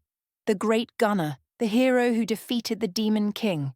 How satisfying it was to watch you from the inside, to know that every file I handed you, every report I prepared, was edging you closer to failure." Gunner's breathing was steady despite the pain in his side. He circled her cautiously, looking for an opening. You never fooled me completely, Trinity. I always knew something was off. Liar, she spat. You trusted me, confided in me. Her expression twisted with mockery. Poor, lonely Gunner, with no one to talk to but his assistant. How pathetic. The barb struck deeper than she knew. There had been trust there, built over long nights of operation planning and tense field deployments. A trust he'd extended because, despite everything, he believed in building a team based on respect. She'd used that against him. Used him. Trinity pressed her advantage, raining blows that forced him to give ground. The Demon King showed me things you couldn't begin to comprehend. The power that flows through the realms. The order that could be established. Her eyes burned with fanatical conviction. Draven understands. He's seen the same vision. A world cleansed of chaos, controlled by those with the will to rule. They crashed through another doorway into a long gallery lined with ancient weapons, trophies from wars long past. Trinity immediately grabbed a ceremonial spear from the wall, its blade still keen despite centuries of display. He told me you'd be difficult to kill, she said, twirling the weapon with practiced ease. The Demon King respected you, in his way. Said you had a stubbornness that bordered on the supernatural. She lunged, the spear's tip whistling through the air. Let's test that theory. Gunner sidestepped, the blade slicing through the air where his head had been a heartbeat before. He caught the shaft with his cybernetic hand, intending to wrench it away. But Trinity had anticipated this. She used his grip as leverage, vaulting over him and delivering a savage kick to his back that sent him stumbling forward. The fight had carried them far from the machine room, through twisting corridors and forgotten chambers. Gunner could no longer hear the sounds of the other battles. It was just him and Trinity now, locked in a deadly dance born of betrayal. You know what the worst part was, Trinity said, circling him again. How easy it all was. How completely you bought into the role I played, she sneered. The devoted assistant, the loyal soldier. And all the while I was planning your downfall. Gunner straightened, wiping blood from the corner of his mouth. And that's where you failed, he said quietly. Because I'm still standing. Something shifted in Trinity's expression, a flicker of uncertainty. It lasted only a moment before her mask of contempt returned. Not for long, she promised, adjusting her grip on the spear. This time when she attacked, Gunner was ready. He'd been studying her movements, recognizing patterns in her style. She favored her right side, telegraphed her lunges with a slight shift of her shoulder. He waited for the tell, then moved. As the spear thrust forward, Gunner pivoted, his cybernetic arm deflecting the shaft while his organic hand grabbed her wrist. The momentum carried them both forward, but Gunner used it to his advantage, slamming Trinity against a stone column. The impact knocked the wind from her lungs, and the spear clattered to the floor. Before she could recover, Gunner locked his cybernetic arm's wrist back with a metallic click. The silver dagger embedded within it extended, its enchanted blade gleaming in the dim light. It's over, Trinity, he said, the blade hovering inches from her throat. For a moment, genuine fear flickered across her face. Then, strangely, she smiled. You won't do it, she whispered. You can't. That's your weakness, Gunner.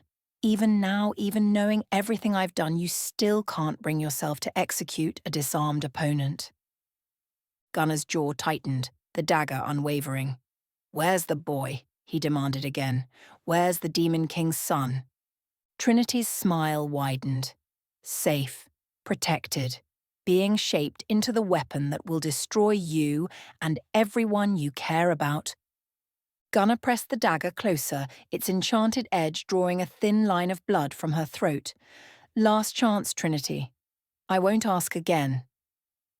Something changed in her eyes, a flicker of calculation.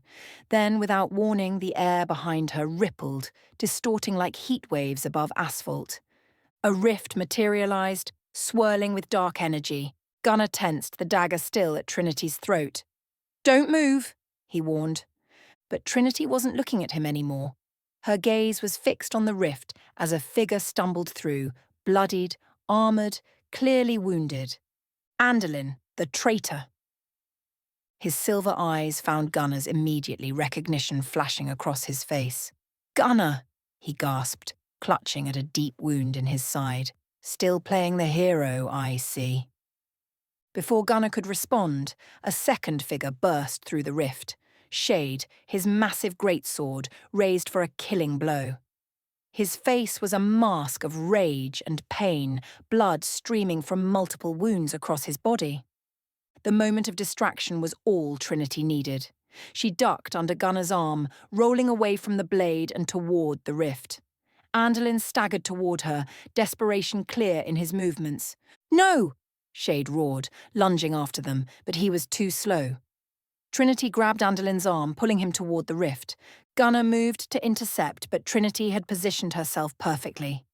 As the tip of his dagger sliced through the air, she and Andolyn stumbled backward into the swirling portal. "This isn't over," she called, her voice already distorting as the rift began to close. "The Demon King's son will rise, and when he does, all realms will kneel." The rift collapsed in on itself, leaving nothing but empty air where Trinity and Andolyn had stood. Shade staggered, his greatsword clattering to the floor as his knees buckled.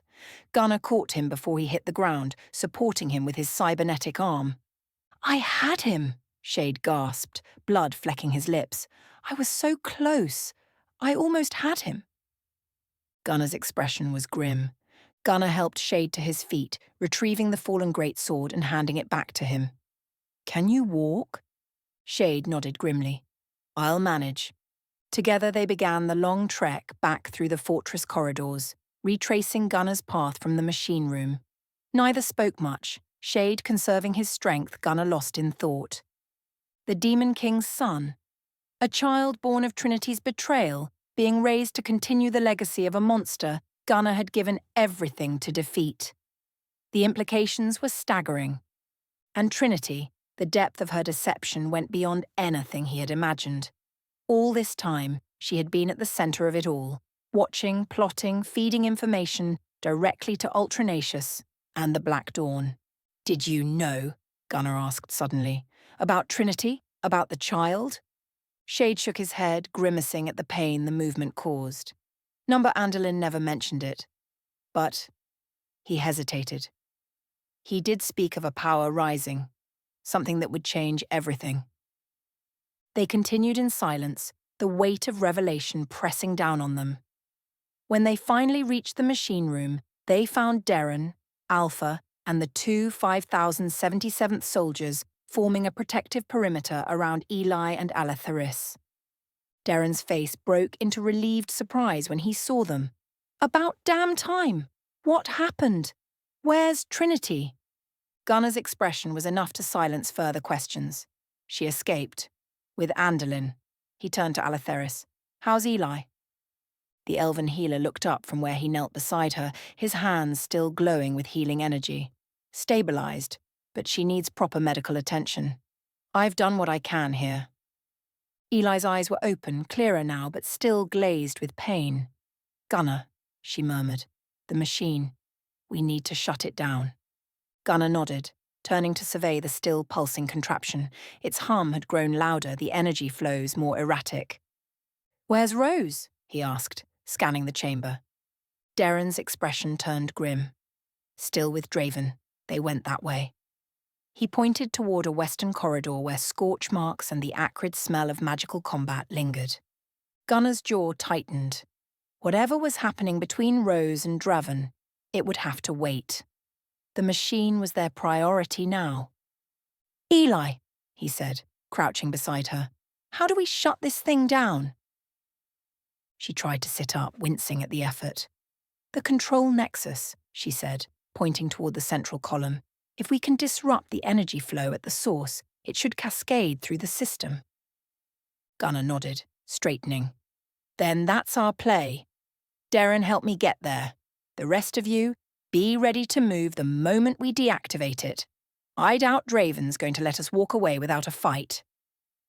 As they moved toward the column, Gunnar cast one last glance toward the corridor where Rose had disappeared with Draven. He couldn't shake the feeling that whatever was happening there would determine far more than just the outcome of this battle. The machine thrummed ominously, its power growing with each passing moment. They were running out of time. The moment the Super Trooper lunged at Eli, the entire room erupted into chaos. Rose saw it happen from the corner of her eye, but before she could react, Draven made his move. A small rift tore open in the air before her, its edges crackling with dark energy. Rose barely twisted away in time as the vacuum tried to pull her in. She countered with a burst of flame that illuminated the chamber in brilliant orange, forcing Draven to sidestep. Still predictable, he mocked, adjusting something on the sleek metal gauntlet that encased his right forearm. Intricate runes glowed along its surface, responding to his touch. Always leading with fire. Rose's bullwhip uncoiled from her belt in one fluid motion, flames instantly racing along its length as she channeled her power through it. I lead with what works. She struck, the flaming whip cutting through the air with a sharp crack. Draven opened another tiny rift in its path, the dimensional tear swallowing a portion of the attack. The rest caught him across the shoulder, leaving a scorched gash in his coat. "First blood to me," Rose said, a cold smile playing at her lips. Draven's eyes darkened. Let's see how long that lasts. They moved away from the main battle, their conflict carrying them down a western corridor where ancient tapestries quickly caught fire from their exchanges. Rose's whip lashed out repeatedly, each strike a blazing arc that Draven countered by opening rifts that consumed the flames or redirected them. The gauntlet on his wrist was the key. Rose could see how its runes flared with each rift he created, some kind of control mechanism, allowing him to tear open dimensional pathways at will. "You wasted your potential," Draven said, opening a larger rift that disgorged a wave of freezing air from some distant realm. Rose countered with a wall of flame that turned the blast to steam. "You could have stood beside me ruling realms instead of defending them." "Funny," Rose shot back, unleashing another strike that left a burning gash across the stone floor. "I was just thinking how I wasted years training you before I realized what a monster you'd become." They burst through a set of ornate doors into what appeared to be a grand library. Rows upon rows of ancient tomes, many of which immediately began to smoulder in the heat of their battle. Rose's flame-wrapped whip caught a bookshelf, setting priceless volumes ablaze. Draven's rifts grew more aggressive, no longer just defensive barriers, but weapons themselves. He opened one directly in front of Rose, its pull so strong it nearly dragged her through before she anchored herself with a lash of her whip around a stone column. "Nice trick," she growled, studying the patterns. Each rift had a distinct energy signature, and she was beginning to notice something crucial. Where they opened, where they led, how matter passed through. They weren't random. They were connected. Draven smirked, clearly believing he had the upper hand. The apprentice never did surpass the master. He opened 3 rifts in rapid succession, one to her left, one to her right, one above. Each exerted its own gravitational pull, threatening to tear her apart between competing forces.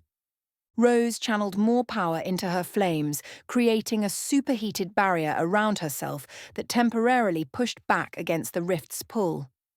The strain was immense, sweat beaded on her forehead as she maintained the shield. "You know what your problem is, Draven," she called out, slowly working her way toward a position between 2 larger bookshelves. "You never pay attention to the details." With that, she let her flame shield drop. But instead of resisting the rifts, she allowed the nearest one to pull her in. Draven's eyes widened in surprise as she disappeared into the dimensional tear. For a split second, Rose experienced the disorienting sensation of between space, a rushing void where reality itself seemed thin and malleable. Then, Just as she'd observed from watching objects pass through Draven's network of rifts, she emerged from another opening, directly behind him. Before he could react, her hand closed around the gauntlet on his wrist. Her fingers tightened like a vice as she channeled every ounce of her fire magic directly into the device. "Let's see how you do without your little toy," she snarled. The gauntlet's metal superheated instantly, the runes flaring blinding white before beginning to melt and distort. Draven screamed as the burning metal seared into his flesh, the smell of charred skin filling the air between them. He wrenched away, clutching his scorched wrist, the once elegant gauntlet now a twisted, half-melted ruin fused to his arm. All around them, the rifts sputtered and collapsed, reality snapping back into place with an almost audible thud. Draven stumbled backward, his composure shattered, genuine fear flashing across his face for the first time. "You insane bitch," he hissed through clenched teeth. "Do you have any idea what you've done?" Rose's smile was terrifying in its calm. Flames danced around her fingers as she advanced on him, step by deliberate step. "I've removed your advantage," she said simply. "Now it's just you and me, just like old times." Draven backed away, his ruined gauntlet sparking and sputtering. He tried to open another rift, but only received a burst of feedback that made him cry out in pain. "I've been waiting for this moment," Rose continued, her voice eerily conversational as fire built around her in a growing corona. "Ever since I left you for dead in Eldermire. I should have made sure of it then. Should have confirmed the kill." "Rose," Draven began, but she cut him off. "Number, you don't get to talk now." The flames surrounding her intensified, casting stark shadows across her face. "You don't get to beg. You don't get to negotiate. You've had enough second chances." He stumbled backward into a reading desk, trapped now between Rose and a wall of burning books. The library around them was a blazing inferno, the ancient knowledge of centuries turning to ash. "You know what I regret most?" Rose asked, stepping closer still. "Not killing you when I first saw what you were becoming. I thought I could guide you, shape you, make you understand the responsibility that comes with power."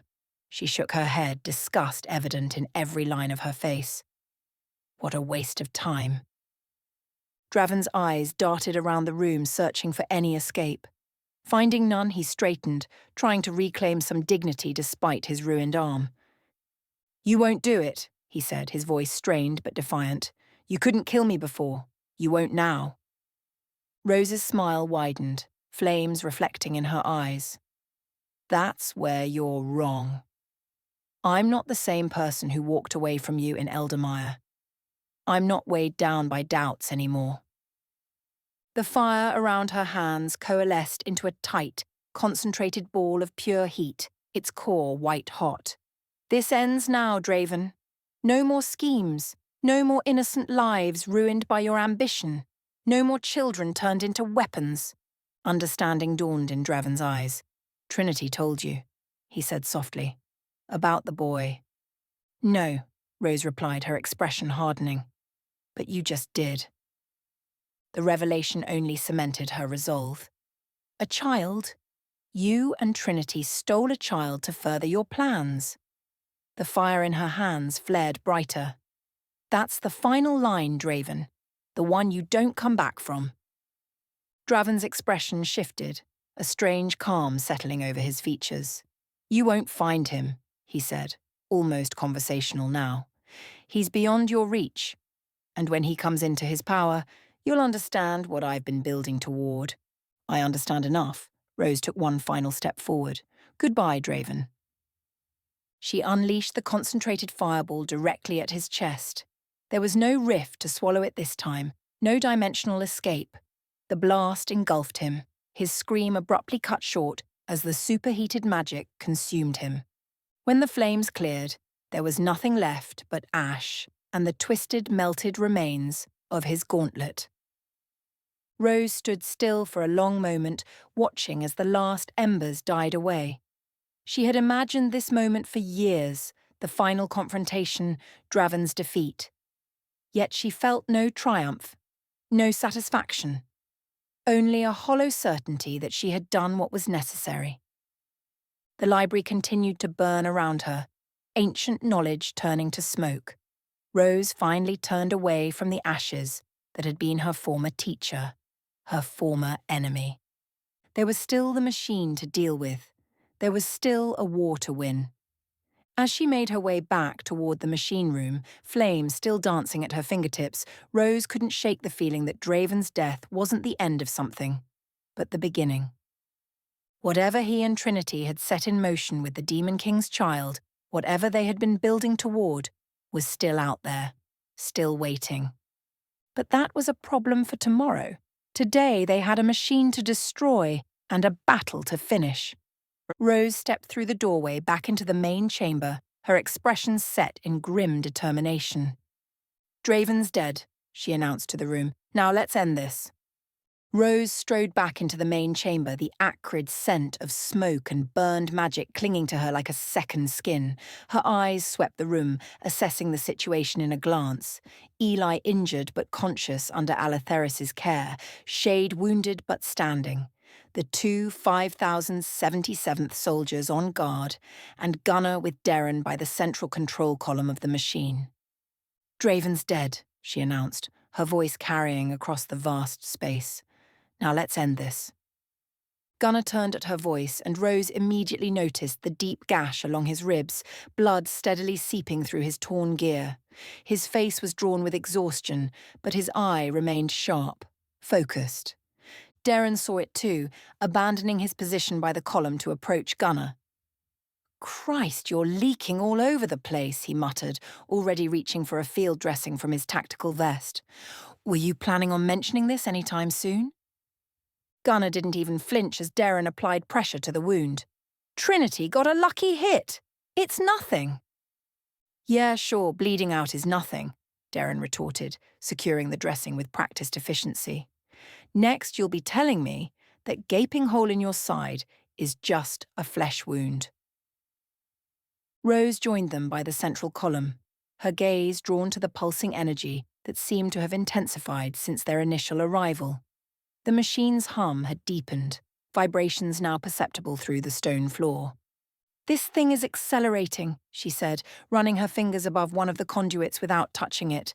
"Whatever Draven started, it's continuing without him." Eli struggled to sit up, Alatheris supporting her with gentle hands. "The ley lines," she managed, her voice strained. "They're being pulled in faster now. Without Draven's control, the process has become unstable." Gunnar studied the machine, his expression grim.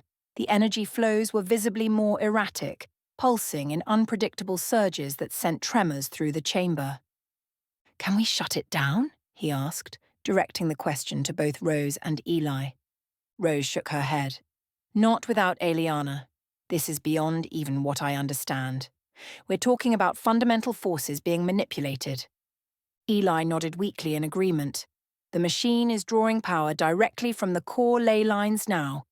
If we disrupt it incorrectly, the backlash could tear this entire region apart." Gunnar's decision was immediate. "We need to get Eli to duel first. Then we bring Eliana here to deal with this." "And how exactly do we do that?" Derren asked, gesturing to their surroundings. "We're kind of in the middle of enemy territory, in case you haven't noticed." Alpha padded to Gunnar's side, the massive dire wolf's fur still matted with blood from his earlier fight. He looked up at his master, a low whine escaping his throat. "We use the portal network," Gunnar replied, resting his hand on Alpha's head. "The machine must be connected to it. That's how Draven was planning to manipulate magic across realms." Rose turned toward a set of ornate doors on the eastern wall of the chamber. "There," she said with certainty. "That's the control room for the portal network. I can feel it." Before they could move, the machine's hum suddenly shifted tone, rising to a discordant whine that made them all wince.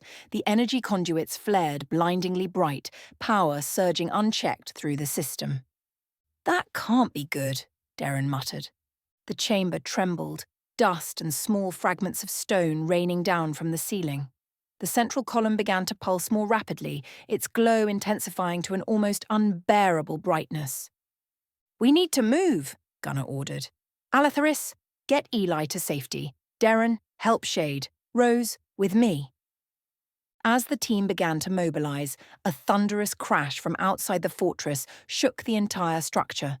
The tremor was different from the machine's vibrations, deeper, more primal, as if reality itself was being torn. Rose was the first to reach the balcony doors, throwing them open to reveal the nightmarish scene unfolding across the battlefield. The sky had turned an unnatural shade of violet black, churning with energy that seemed to devour light itself. The void rift that had begun to form during the battle had expanded exponentially, now dominating the horizon like a gaping wound in reality. And below, standing amid the battlefield where their forces still fought, was the Void Warlock. Even from this distance, the aura of malevolent power surrounding the figure was unmistakable. Its robes billowed in winds that seemed to come from beyond the world. Voidstone fragments orbiting its body like miniature moons as it directed the battle against their allies. The others joined Rose on the balcony, their expressions ranging from shock to grim determination as they took in the apocalyptic scene. "What the hell is that?" one of the 5,077th soldiers whispered, his enchanted rifle clutched tight against his chest. Eli, still supported by Alatharis, stared at the distant warlock with wide eyes. "A void channeler," she said, her voice barely audible. "Someone who's sacrificed their humanity to become a conduit for the void itself." In the battlefield below, they could see their forces being pushed back. Clara and her elven warriors were forming a desperate defensive line, while Ashley and Desiree provided cover fire from elevated positions. The 5,077th Engineer Battalion had established barricades, but the Black Dawn forces, now led by the Void Warlock, were overwhelming them through sheer supernatural force. The Warlock raised both arms toward the sky, and the Void Rift widened further, its pull becoming strong enough that debris and even some smaller Black Dawn soldiers were being lifted into the air, drawn toward the gaping maw of nothingness. "It's using the rift to thin our defenses," Rose said, her voice tight.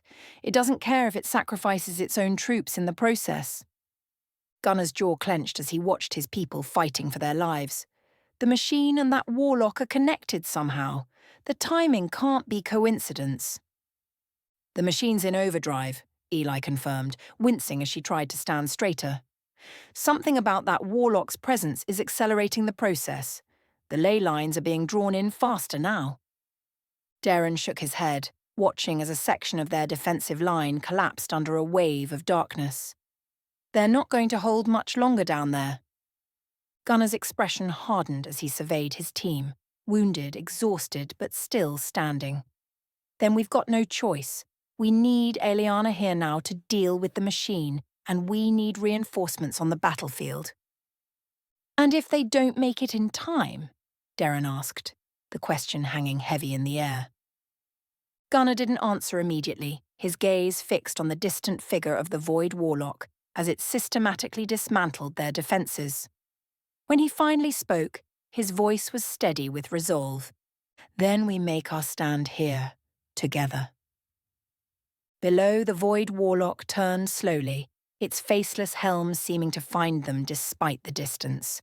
A pulse of energy rippled outward from its position, and for a brief, terrifying moment, Rose felt as if it was looking directly at her, seeing through her, its gaze piercing not just flesh but time and space itself.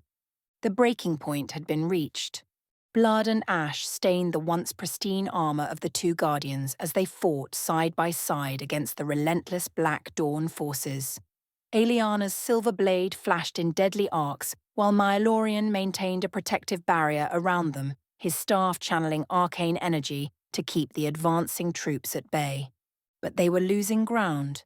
The Void Warlock moved like a living shadow across the battlefield, each step leaving reality distorted in its wake. Where once the elven forces had held a disciplined line, chaos now reigned. Bodies, Both Black Dawn and Elven lay scattered across the war-torn ground, some twisted into impossible shapes as if reality itself had rejected them. "The eastern flank is collapsing," Clara shouted over the din of battle, Omega tearing through enemies at her side as she rallied her remaining warriors. "We can't hold them much longer." Aeliana dispatched another Black Dawn trooper, her enchanted blade slicing through enhanced armor with precision. "Maelorian, we need to do more."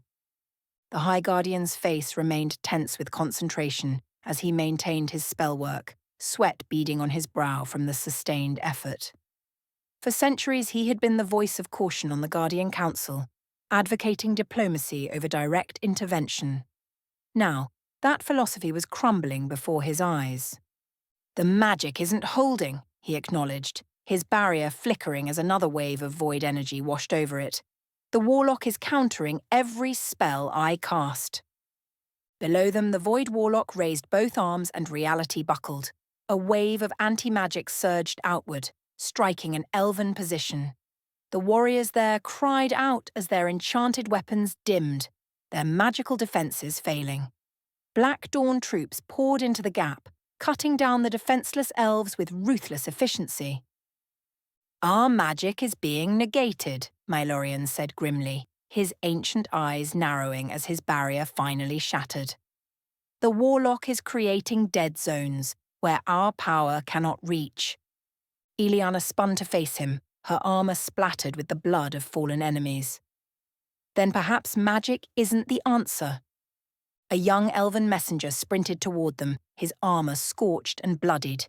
He knelt hastily before them, breathless. "High Guardian, we've lost the ridge. Lieutenant Phelan requests reinforcements and—" he hesitated, glancing at Maelorian with uncertainty. "Guidance." Maelorian's expression tightened. He could feel the weight of eyes upon him, not just the messenger, but the elven warriors on the battlefield. Many had turned, looking to their leaders, waiting for direction, for salvation. But what could he offer? The Void Warlock was consuming magic itself, turning their greatest strength against them. Centuries of political maneuvering had not prepared him for this. Some of the elven warriors had begun to look toward Aeliana instead, their expressions shifting from hope to desperation. "High Guardian," the messenger pressed, "what are your orders?" Maelorian felt something stir deep within him, a feeling long buried beneath layers of diplomacy and compromise. He had not always been a politician. Once, long ago, when the realms first threatened to tear each other apart, he had led armies. His gaze swept the battlefield once more, taking in the carnage, the fear, the faltering courage of his warriors. Then his eyes settled on the Void Warlock, a corruption that threatened not just this battle, but the very fabric of all realms. Something shifted in his posture. "Go," he told the messenger. "Tell Lieutenant Phelan to prepare her forces." The messenger hesitated. "Prepare for what, High Guardian?" Maelorian's eyes never left the Warlock. "For my arrival." Confusion flickered across the messenger's face, but he nodded and sprinted back across the battlefield. Aeliana turned to him, surprise evident in her expression despite the exhaustion of battle. "Maelorian!"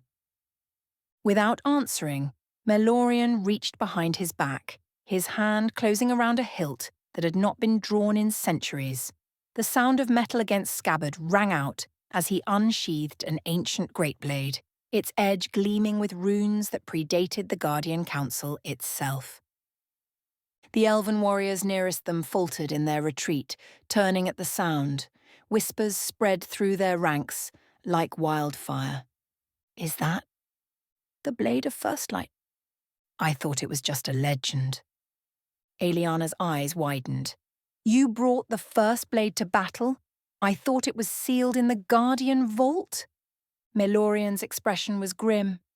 "I am still its wielder." He removed his ornate outer robe, revealing battle armor beneath, not the ceremonial kind worn for council meetings, but practical worn plate that had seen true combat. Ancient runes of protection glowed faintly along the pauldrons and breastplate. "The council will not approve," Aeliana said, though there was no reproach in her voice, only a growing respect. "The council is not here," Mylorian replied, "and I did not become High Guardian by seeking approval." With that, he stepped forward, the first blade raised high above his head. Sunlight caught the ancient metal, sending a beam of brilliant light across the battlefield. Every eye, elven, human, and enemy alike, turned toward the glowing blade.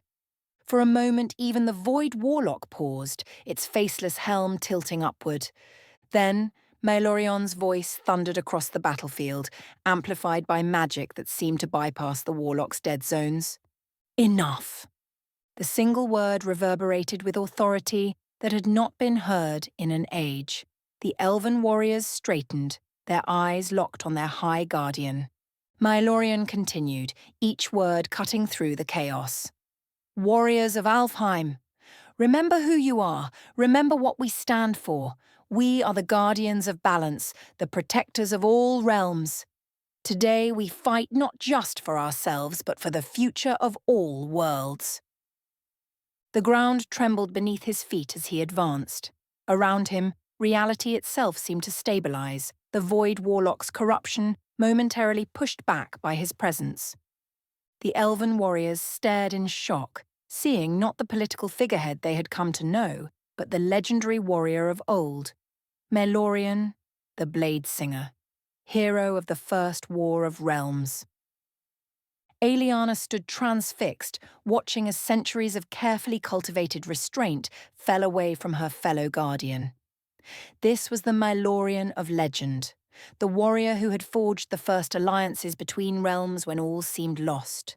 The Void Warlock seemed to recognize the threat. It gestured sharply, and a wave of corrupted Black Dawn troopers surged forward to intercept Mylorian. They never reached him. Mylorian moved like water, the first blade carving through the air with deadly precision. Each strike severed not just flesh, but the very corruption that animated the enhanced soldiers. Where they fell, the ground itself seemed to heal, reality reasserting itself.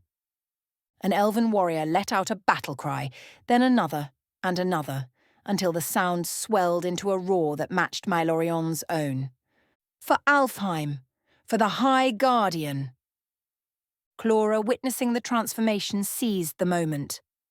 "All elven forces rally to the High Guardian. Advance on my mark." The scattered elven lines reformed.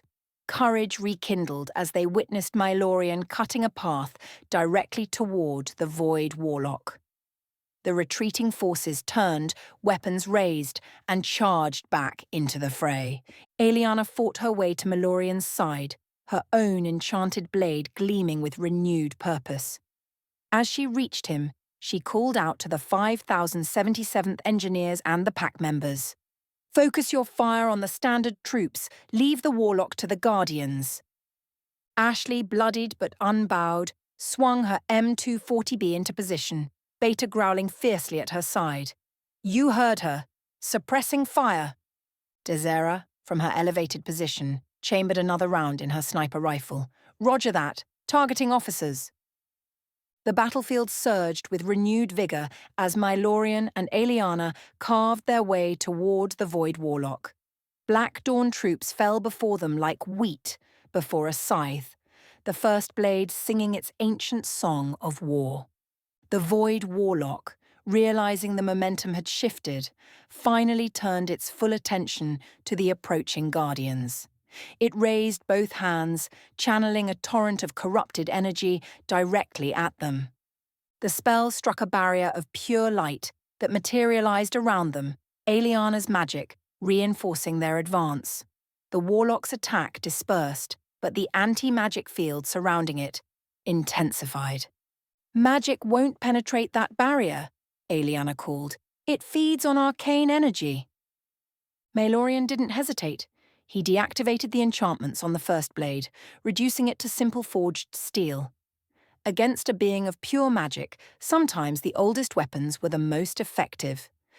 "Then let us see how it fares against cold iron," he replied, his voice carrying the weight of ancient authority. The Void Warlock summoned 2 curved blades of pure darkness, their edges seeming to cut through reality itself. It moved with unnatural speed, closing the distance between them in a blur. Their weapons met with a thunderous crash that sent shockwaves across the battlefield. The Warlock's blades sliced through the air with lethal precision, but Mylorian countered each strike with the practiced ease of a warrior who had spent millennia perfecting his art. This was not the elegant dueling style taught in Alfheim's academies. This was raw, brutal combat, the kind forged in the fires of true war. Mylorian fought not with magic, but with skill honed through countless battles across ages long forgotten by most. The elven warriors watched in awe as their high guardian, whom many had dismissed as a mere politician, demonstrated mastery that transcended mere training. Each movement was perfectly timed, each strike purposeful. Where the Void Warlock relied on corrupted magic to enhance its speed and strength, Mylorian countered with experience and disciplined technique. Aeliana's eyes never left the duel as she dispatched another enemy. The duel intensified as Mylorian pressed forward, forcing the Warlock onto the defensive. The corrupted being snarled, its voice a discordant blend of multiple tones as it spat curses in a language long dead. "Your time is past, Guardian," it hissed. "The void consumes all, even legends such as you." Maelorian's response was not words, but action. He feinted left, drawing the Warlock's guard high, then pivoted with astonishing speed for a being his age. The first blade swept low, slicing through the Warlock's robes and drawing a gash across its torso. Dark energy spilled from the wound like smoke, the Warlock shrieking in fury and pain. It lashed out, abandoning finesse for raw power, channeling void energy directly from the rift above. For a moment, Mylorian faltered as waves of corruption washed over him. The magic dead zone surrounding the Warlock expanded, threatening to engulf him. The first blade's edge dimmed, its ancient metal beginning to corrode from exposure to pure void. "You cannot stand against the inevitable," the Warlock crowed. "The Age of Guardians is ending." Mylorian's armor began to crack, dark tendrils of corruption seeping through. His expression remained resolute, but for the first time, doubt flickered in his ancient eyes. Then Aeliana was there, her hand outstretched toward the sky. Her voice rang out in the ancient elven tongue, words of power that had not been spoken aloud in millennia. "I call upon the balance that binds all realms. As darkness rises, so too must light." A beam of pure radiance shot down from the heavens, piercing the void rift and striking the ground between Mylorian and the Warlock. Where it touched, reality stabilized, the corruption receding. Mylorian seized the moment. With renewed strength, he surged forward, the first blade flashing in an arc too swift for the eye to follow. The Void Warlock, caught between attacks, could not evade. The ancient blade struck true, piercing through its chest and emerging from its back in a spray of corrupted essence. For a moment, everything stilled. The Warlock remained upright, impaled on the first blade, its faceless helm turned toward Mylorian in what might have been shock. "The balance always prevails," Mylorian said, his voice carrying across the now silent battlefield. Then he twisted the blade and pulled it free. The Void Warlock collapsed, its form already disintegrating. As it fell, the massive rift above them began to contract, reality rushing to fill the void. The remaining Black Dawn forces, seeing their champion defeated, broke ranks and fled.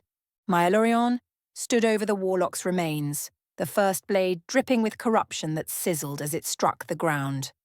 Around him, elven warriors stared in silent awe.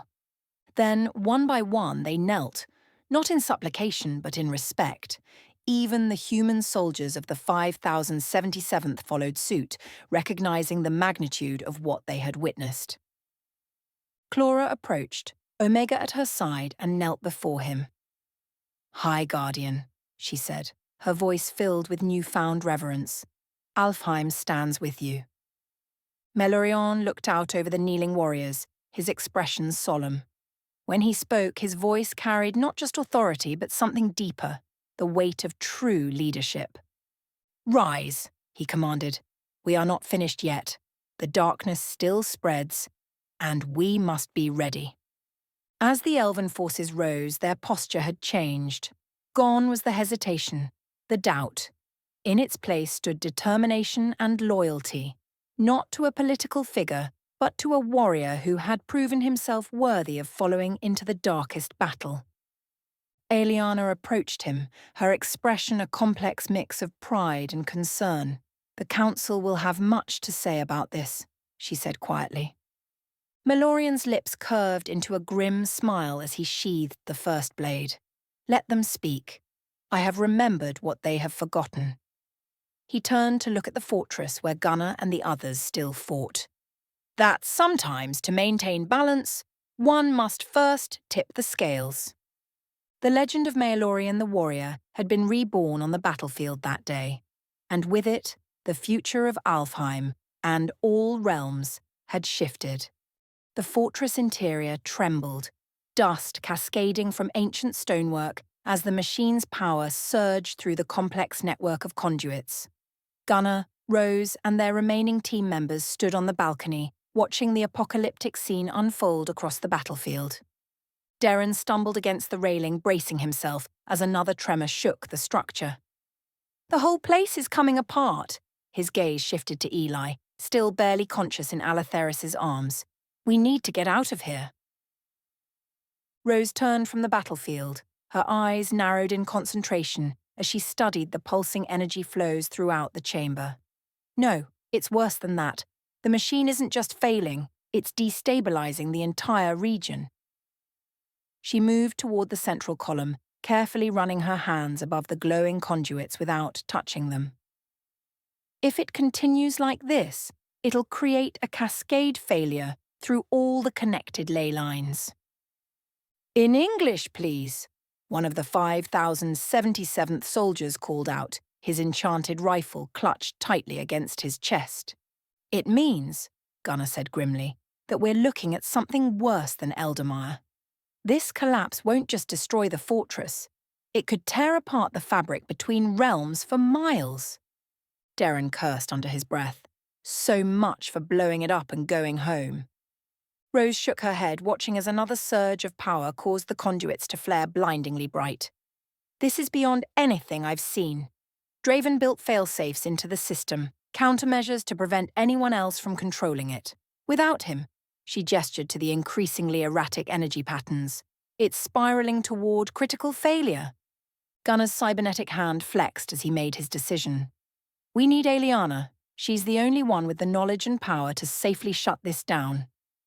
The name left his lips with a weight that only those who knew him well would recognize, a softness almost buried beneath his commander's tone. He turned to Derren. "Can you get a message to Clora?" Derren caught the subtle shift in Gunnar's voice at Aeliana's name, but kept his expression neutral. "On it," he said, pulling out his compact field communicator. After several attempts, he cursed. Too much interference from that damn machine. Nothing's getting through. "The portal room," Rose said suddenly. "If I can get it online, we can establish a direct connection to the battlefield." Gunnar nodded. "Do it." He turned to the 5,077th soldiers. "You two, guard this chamber. Nobody comes in, nobody goes out." The soldiers straightened, pride visible beneath their exhaustion. "Yes, sir."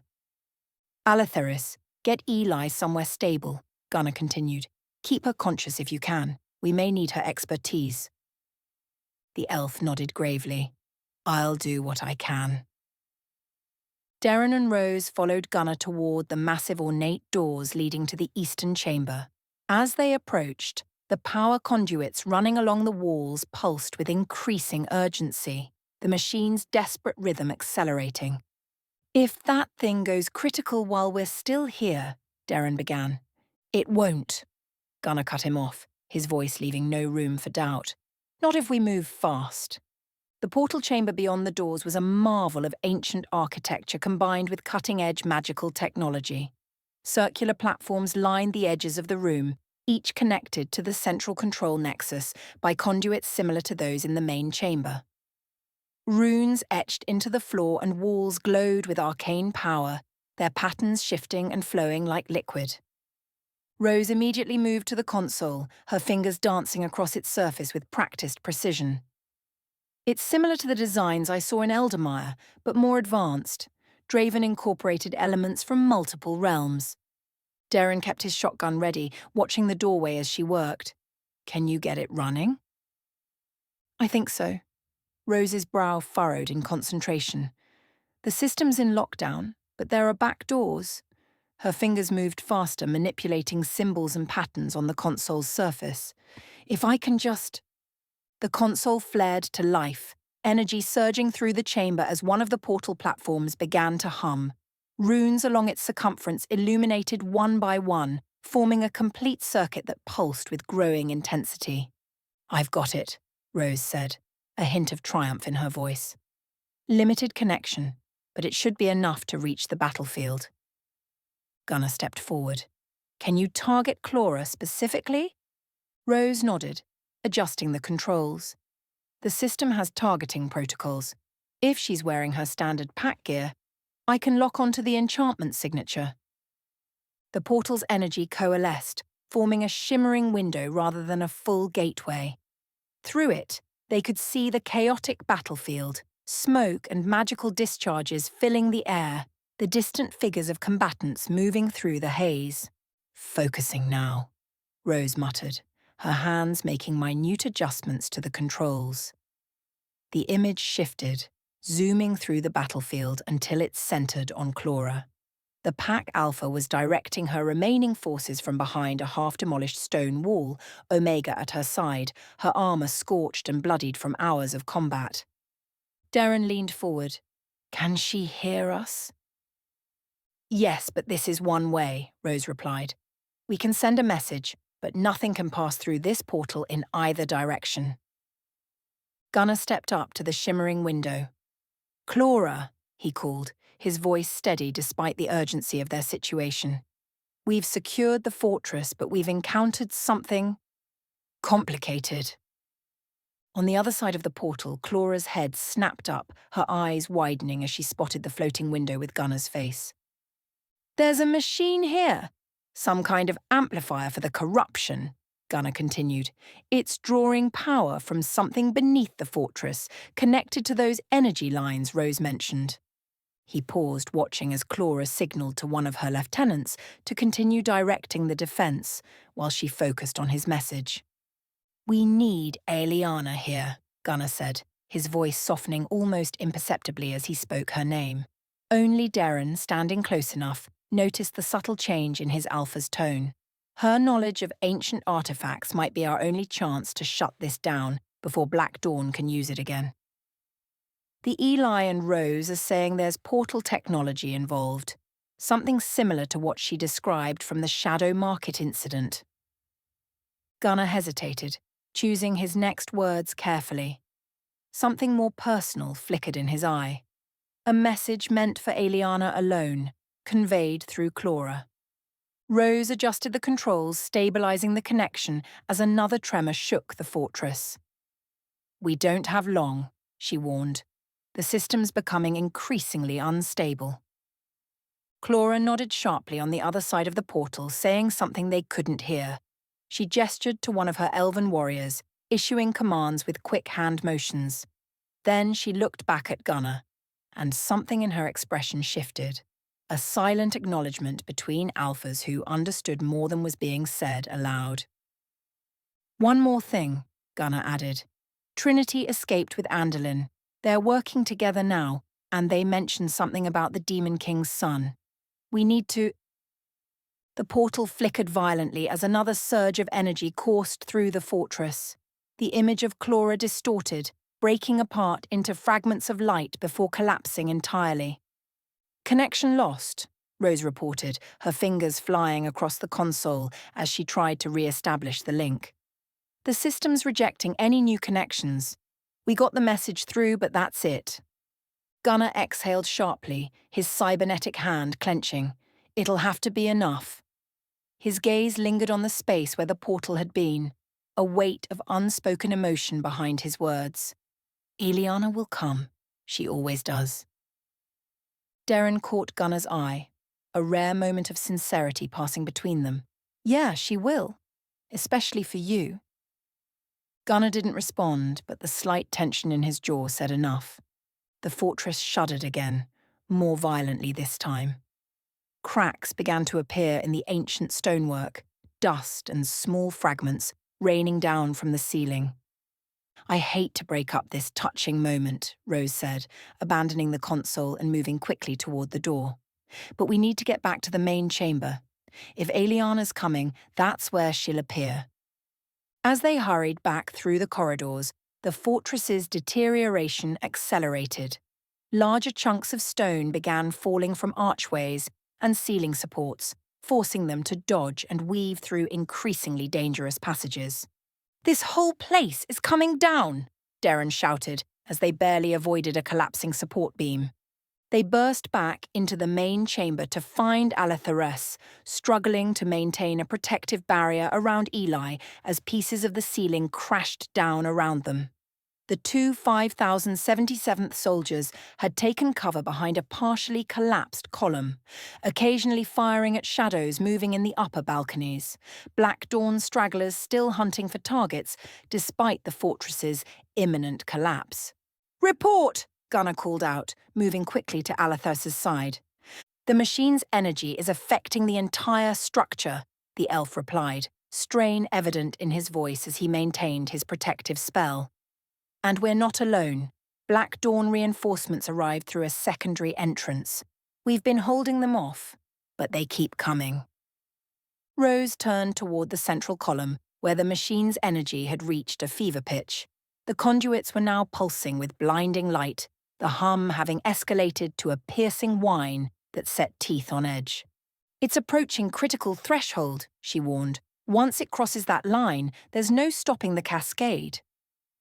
Gunnar surveyed the deteriorating chamber, weighing their increasingly limited options. "How long?" Rose studied the erratic energy patterns, her expression grim. "Minutes. Maybe less." One of the 5077th soldiers called out in warning as another squad of Black Dawn troops poured through a side entrance, weapons raised. The air filled with the crackle of gunfire and magical discharges as the defenders fought to hold their position. Amidst the chaos, Eli struggled to sit up, pushing away Alathares' restraining hand. "Wait," she gasped, her eyes focusing on something only she could perceive. "Something's happening with the energy patterns." Before anyone could respond, the very air in the center of the chamber began to warp and shimmer. Reality itself seemed to fold inward, creating a distortion that expanded rapidly into a swirling vortex of pure light. "Everyone, down!" Gunnar shouted, raising his cybernetic arm to shield his face from the blinding radiance. The portal stabilized, its edges crystallizing into perfect geometric patterns, unlike any gateway they had seen before. From within this impossible doorway stepped Eliana Vale, her guardian armor gleaming with otherworldly light. The moment she emerged, her eyes sought and found Gunnar across the chaotic chamber, a look that carried volumes between them, relief and concern mingled with something deeper. Behind her came Malarion, the first blade still drawn and gleaming with power that seemed to stabilize reality itself around him. The ancient High Guardian's face was set in lines of grim determination, his usually diplomatic demeanor replaced by the battle-hardened mien of a warrior. The Black Dawn soldiers faltered at the arrival of the Guardians, several backing away in evident fear. One brave or foolish officer raised his weapon, only to have it disintegrate in his hands as Eliana made a casual gesture in his direction. "Secure the chamber," Malarion commanded, his voice resonating with authority that brooked no argument. The remaining Black Dawn troops broke, fleeing through the side passages. Eliana strode toward the machine's central column, but her path took her directly past Gunnar. As she passed, close enough that her armor nearly brushed his sleeve, time seemed to slow. Without breaking stride, without even turning her head fully toward him, she spoke words meant only for him. "You're wounded," she said, the concern in her voice betraying emotions her formal bearing tried to conceal. "It's nothing," Gunnar replied, the familiar exchange carrying layers of meaning between them. "It never is, with you," she countered softly, the briefest hint of warmth breaking through her guardian facade before she continued toward the machine. Myalorian moved to Eli and Alatheris, kneeling beside the wounded technomancer. "You have done well to survive this long," he said softly, placing a hand on her forehead. Healing energy flowed from his touch, some of the pain easing from Eli's features.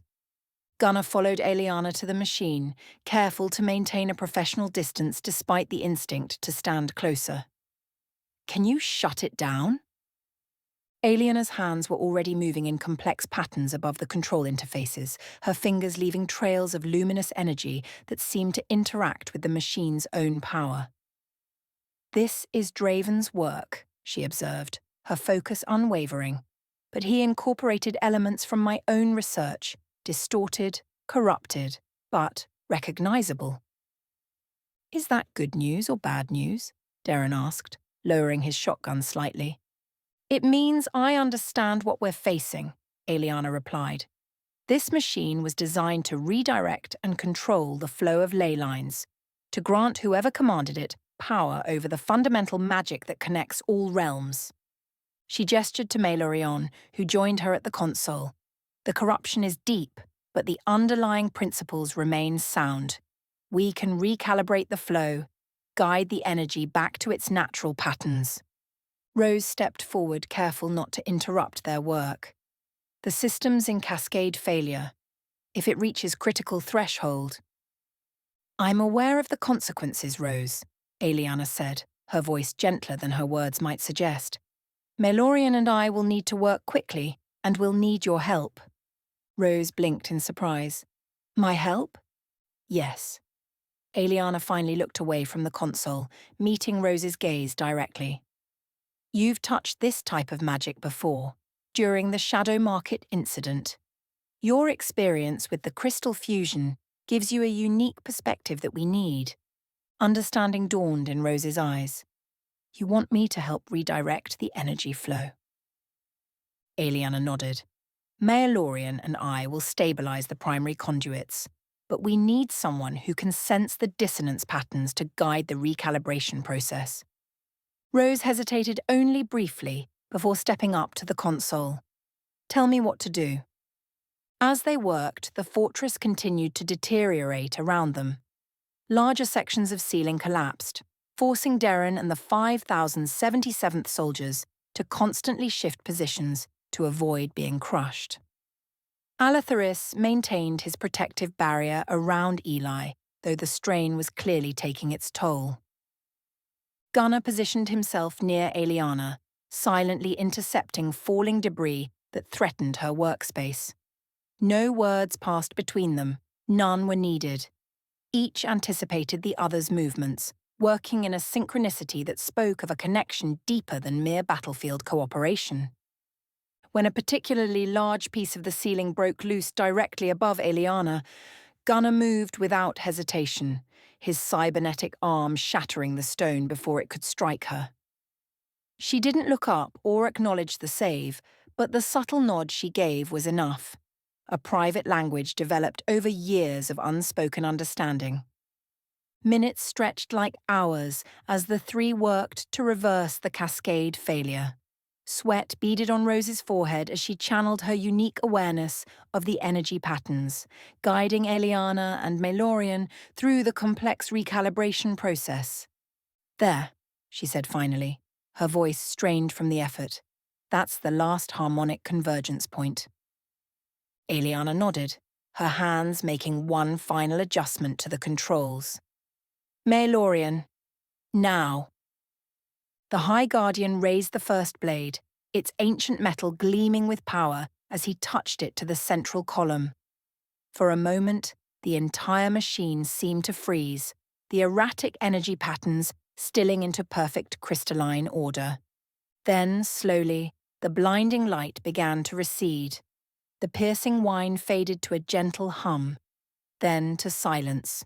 The conduits darkened one by one, power flowing back into natural channels, returning to the ley lines from which it had been forcibly diverted.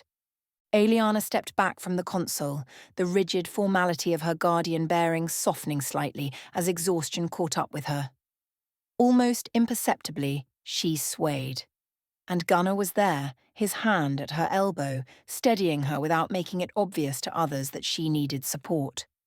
"It's done," she said, her voice steady despite her fatigue. Her eyes met his briefly, a moment of shared relief passing between them. "The system is shutting down in controlled sequence. The ley lines will revert to their natural patterns within hours." "Thank you," Gunnar said simply, but the weight behind those two words conveyed far more. Aeliana's lips curved into the faintest smile, meant only for him. "I received your message. I told you I would come." "You always do," he replied, echoing their unspoken understanding. The fortress gave one final shudder, then settled into an uneasy stillness. The remaining Black Dawn forces had retreated, leaving only the dead and wounded behind. Aeliana's gaze swept over Gunnar's wounded side, the blood-stained bandage evidence of the battle he'd fought. "That needs proper attention." "It can wait," he said, the familiar response almost automatic. "It always can. With you," she countered. And for just a moment the formal guardians slipped away, revealing the woman who had whispered, "Come back to me," before the battle began. Melorian, watching this exchange with knowing eyes, cleared his throat. "The Void Warlock has been defeated. Without its power and the machine to amplify it, Black Dawn will retreat for now." His gaze shifted to the battlefield visible through the balcony doors, where the fighting had begun to subside. "But this is merely a respite, not a conclusion." "The Black Dawn remains," Gunnar acknowledged, reluctantly shifting his attention back to their tactical situation. "And if what Trinity said about the Demon King's son is true, then we face a greater threat than we imagined," Aeliana finished, her professional demeanor returning. "But that is a problem for tomorrow." Her voice softened slightly. "Today, you need to tend to your wounded." "We need to evacuate," Gunnar agreed, turning to survey his team. "Get our people to safety." Aeliana nodded. Derren helped Alatheris with Eli, while the 5,077th soldiers gathered their remaining equipment.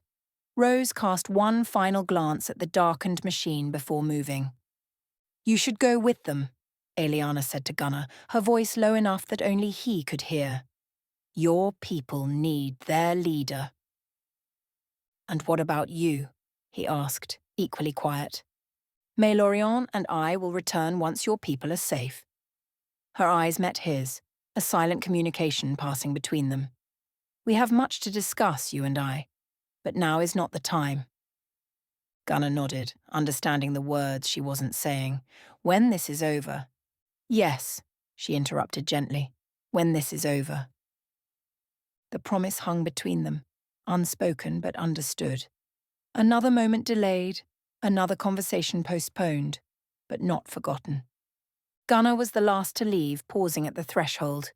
He looked back at Aeliana, standing tall and composed amid the ruins of the chamber, her guardian armor gleaming despite the dust and destruction around her. "I'll be waiting," Gunnar said simply. Aeliana's expression softened, just for him. "I know." With that, he turned and joined the last of his team as they departed the machine chamber, making their way carefully through the crumbling fortress to return to the base only a mile away. As Gunnar's team disappeared down the corridor, Melorian approached Aeliana. "We cannot leave this place intact," he said gravely. "Even with the machine deactivated, the technology itself remains too dangerous." Aeliana nodded, her gaze returning to the dormant but still intact machine. "You're right." Black Dawn will return as soon as they regroup. They can't be allowed to access this again. Nor can we risk moving it, Maelorion added. Even dormant, the power signatures could attract attention from forces beyond our control. Then we destroy it, Aeliana said decisively. But not here. Not now. She gestured to the unstable structure around them. The fortress is already compromised. If we attempt to dismantle the machine here, we risk accelerating the collapse. Maelorion considered this, his ancient eyes scanning the chamber. What do you propose? A stasis field, she replied. We seal the machine in temporal suspension, then collapse the fortress around it, a burial that will keep it hidden until we can return with the proper containment team. And the ley lines? Maelorion asked, understanding the complexity of what they faced. They're already beginning to revert to their natural patterns, Aeliana confirmed, studying the fading energy signatures. Once fully restored, the primary convergence point will return to Eldermire, where it should be.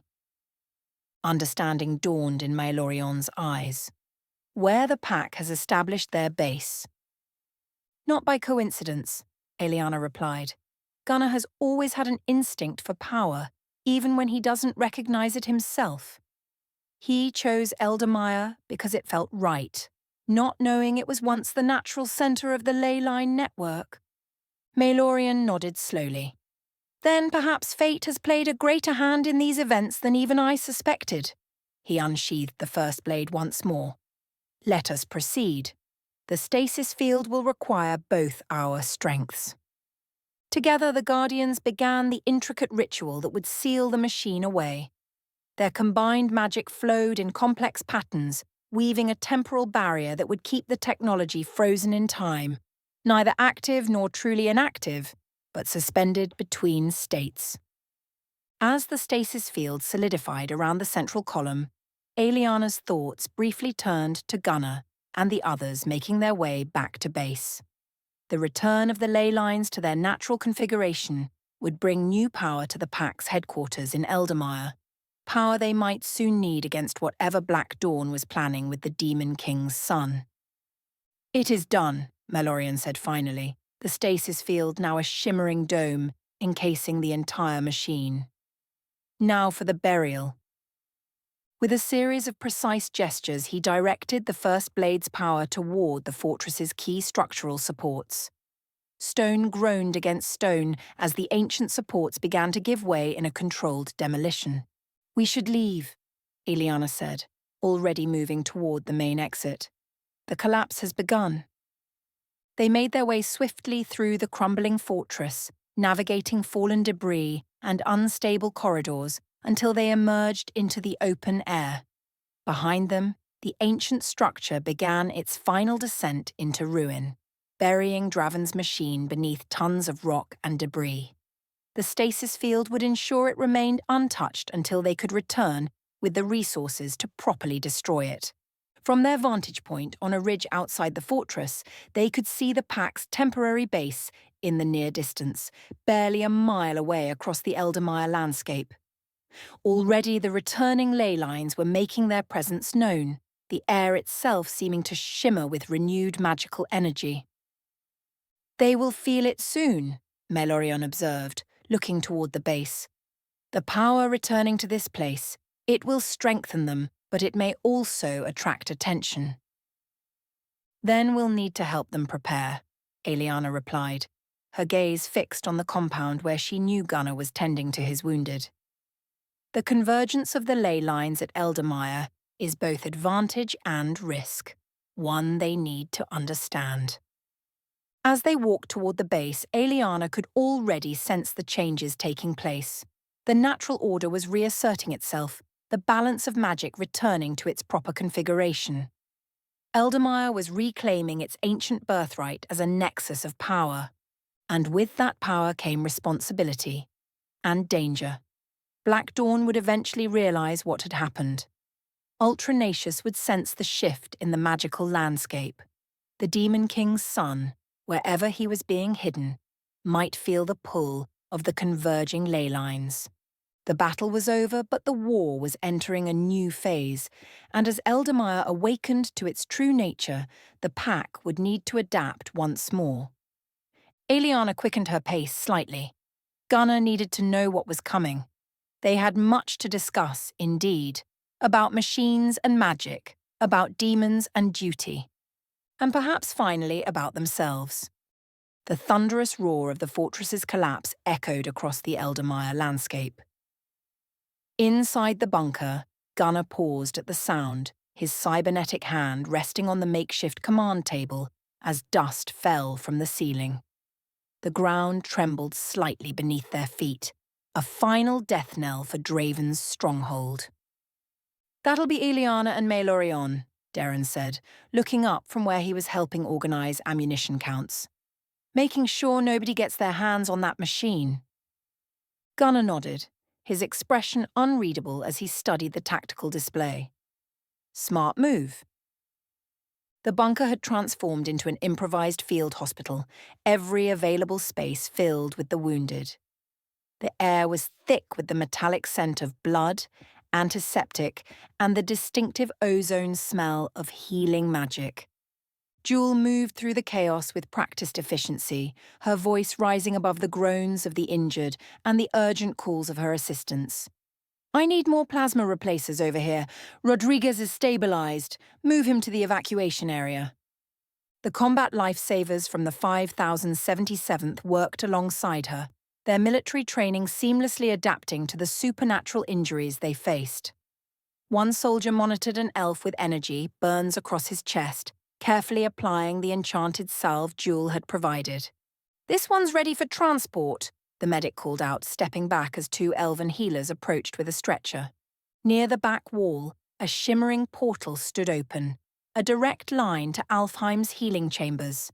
A steady stream of the most critically wounded were being carefully moved through, where greater healing resources awaited. Clara entered the bunker, her armor scorched and dented from the battlefield. Omega limped at her side, the dire wolf's silver-grey fur matted with blood, some his own, most not. She spotted Gunnar and made her way toward him, stepping carefully around stretchers and medical equipment. "Fortress is down," she reported, her voice hoarse from shouting orders. "Black Dawn forces have fully retreated. We've got patrols watching the perimeter, but I don't think they'll be back. Not today." Gunnar acknowledged her with a nod. "Casualties?" Clara's expression tightened. 17 dead, 42 wounded, 23 critically.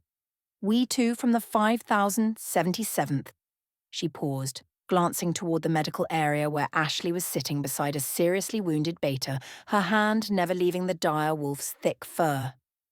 "Beta took a bad hit, but Jewel says she'll pull through." Katrina lay on one of the medical cots, her skin still bearing the fading black veins of Andolyn's corrupted blade. Though Evelyn's counter-magic had neutralized the worst of it, the wound would take time to fully heal. The bunker entrance opened again, letting in a shaft of late afternoon light as Rose entered. Her clothes were still singed from her battle with Draven, her expression a mixture of exhaustion and grim satisfaction. "Perimeter's secure," she reported, joining them at the table. "No signs of any remaining Black Dawn forces." She glanced around at the wounded, at the overworked medical staff. "Quite a price." "Could have been worse," Derren noted, "if that machine had gone critical." The thought hung in the air, unfinished but understood by all. They had come perilously close to a disaster that would have made Eldamire's first fall look insignificant. A commotion at the entrance drew their attention. Two figures silhouetted against the fading daylight, Aeliana and Maelorion, returning from the fortress ruins. As they entered, the elven warriors who were well enough to stand straightened, some inclining their heads in respect. Gunnar's gaze immediately found Aeliana's across the crowded bunker. Something passed between them, silent, meaningful, before she made her way toward the command table. Maelorion moved instead toward the wounded, offering his considerable healing abilities where they were most needed. "It's done," Aeliana said as she reached them. "The machine is sealed in a stasis field and buried beneath tons of stone. No one will access it without considerable effort. Gunnar nodded, relief briefly showing through his stoic exterior. Good. But that's not all, she continued, her voice lowered so only the senior staff could hear. The ley lines are returning to their natural configuration. Eldermire is reclaiming its position as a nexus point. Eli, who had been listening from her cot nearby, pushed herself up on her elbows despite Alatheris's protests. A nexus, she repeated, eyes widening. You mean we've been setting on a ley-line convergence all this time? Not yet, Eliana clarified, but soon. The machine's deactivation has allowed the natural order to reassert itself. Within days, perhaps hours, the primary ley lines of this region will once again flow through Eldermire. Well, that's just perfect, Derren muttered. You're telling us it's about to become magical ground zero here? It's both a blessing and a challenge, Eliana said. The power flowing through this place will strengthen your defenses, enhance your capabilities, but it will also make you more visible to those sensitive to such energies. Like the Black Dawn, Gunnar said, understanding immediately. Eliana nodded, and potentially others. The Demon King's son, for instance. The name hung in the air like a storm cloud. No one had yet fully processed the implications of Trinity's revelation, that the Demon King's legacy lived on in a child, being groomed to follow in his father's footsteps. One crisis at a time, Clara said firmly, gesturing toward the wounded. We need to stabilize our people first. Agreed, Gunnar said. He turned to Mylorian, who had just finished healing a particularly grievous wound on one of the elven warriors.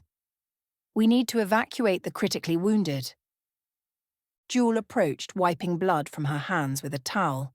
If we're evacuating, I need to know who's staying. We'll need to organize care for those who can't be moved yet. Gunnar surveyed the crowded bunker, his eye taking in the extent of their losses, the cost of their victory.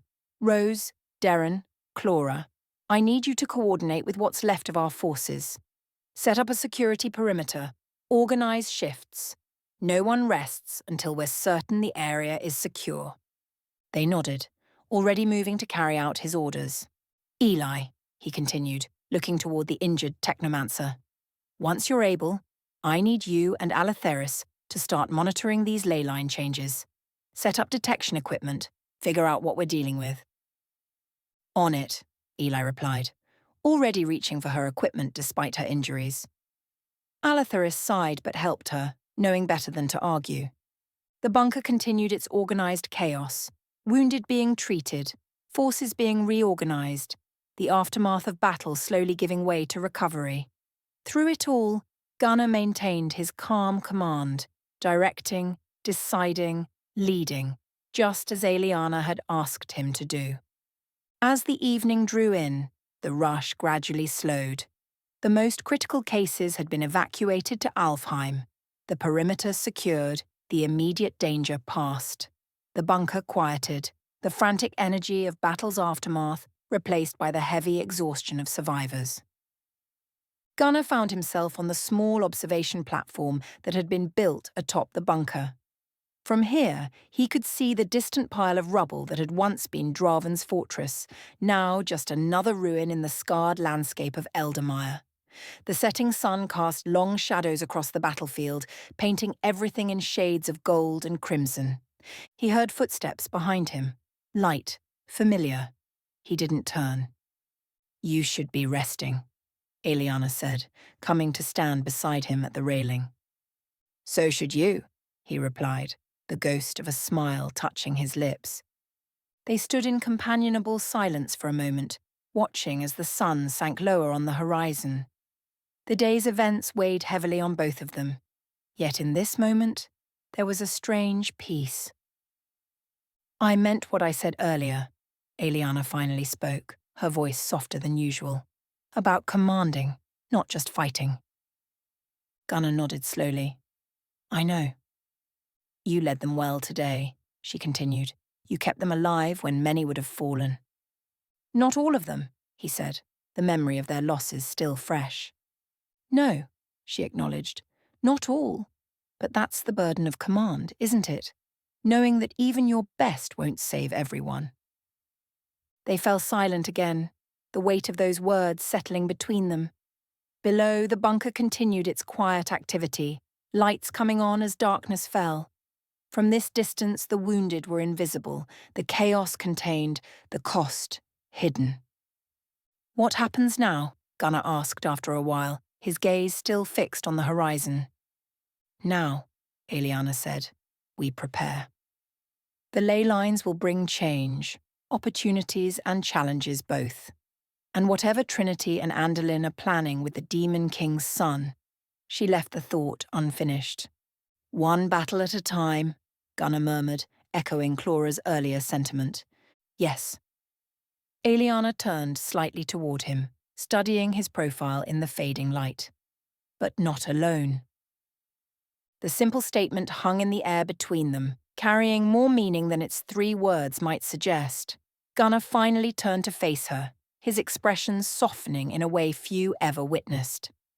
"Not alone," he agreed, the words both acknowledgement and promise. As darkness fell fully over Eldamire, the stars began to emerge, bright pinpoints of light in the vast emptiness.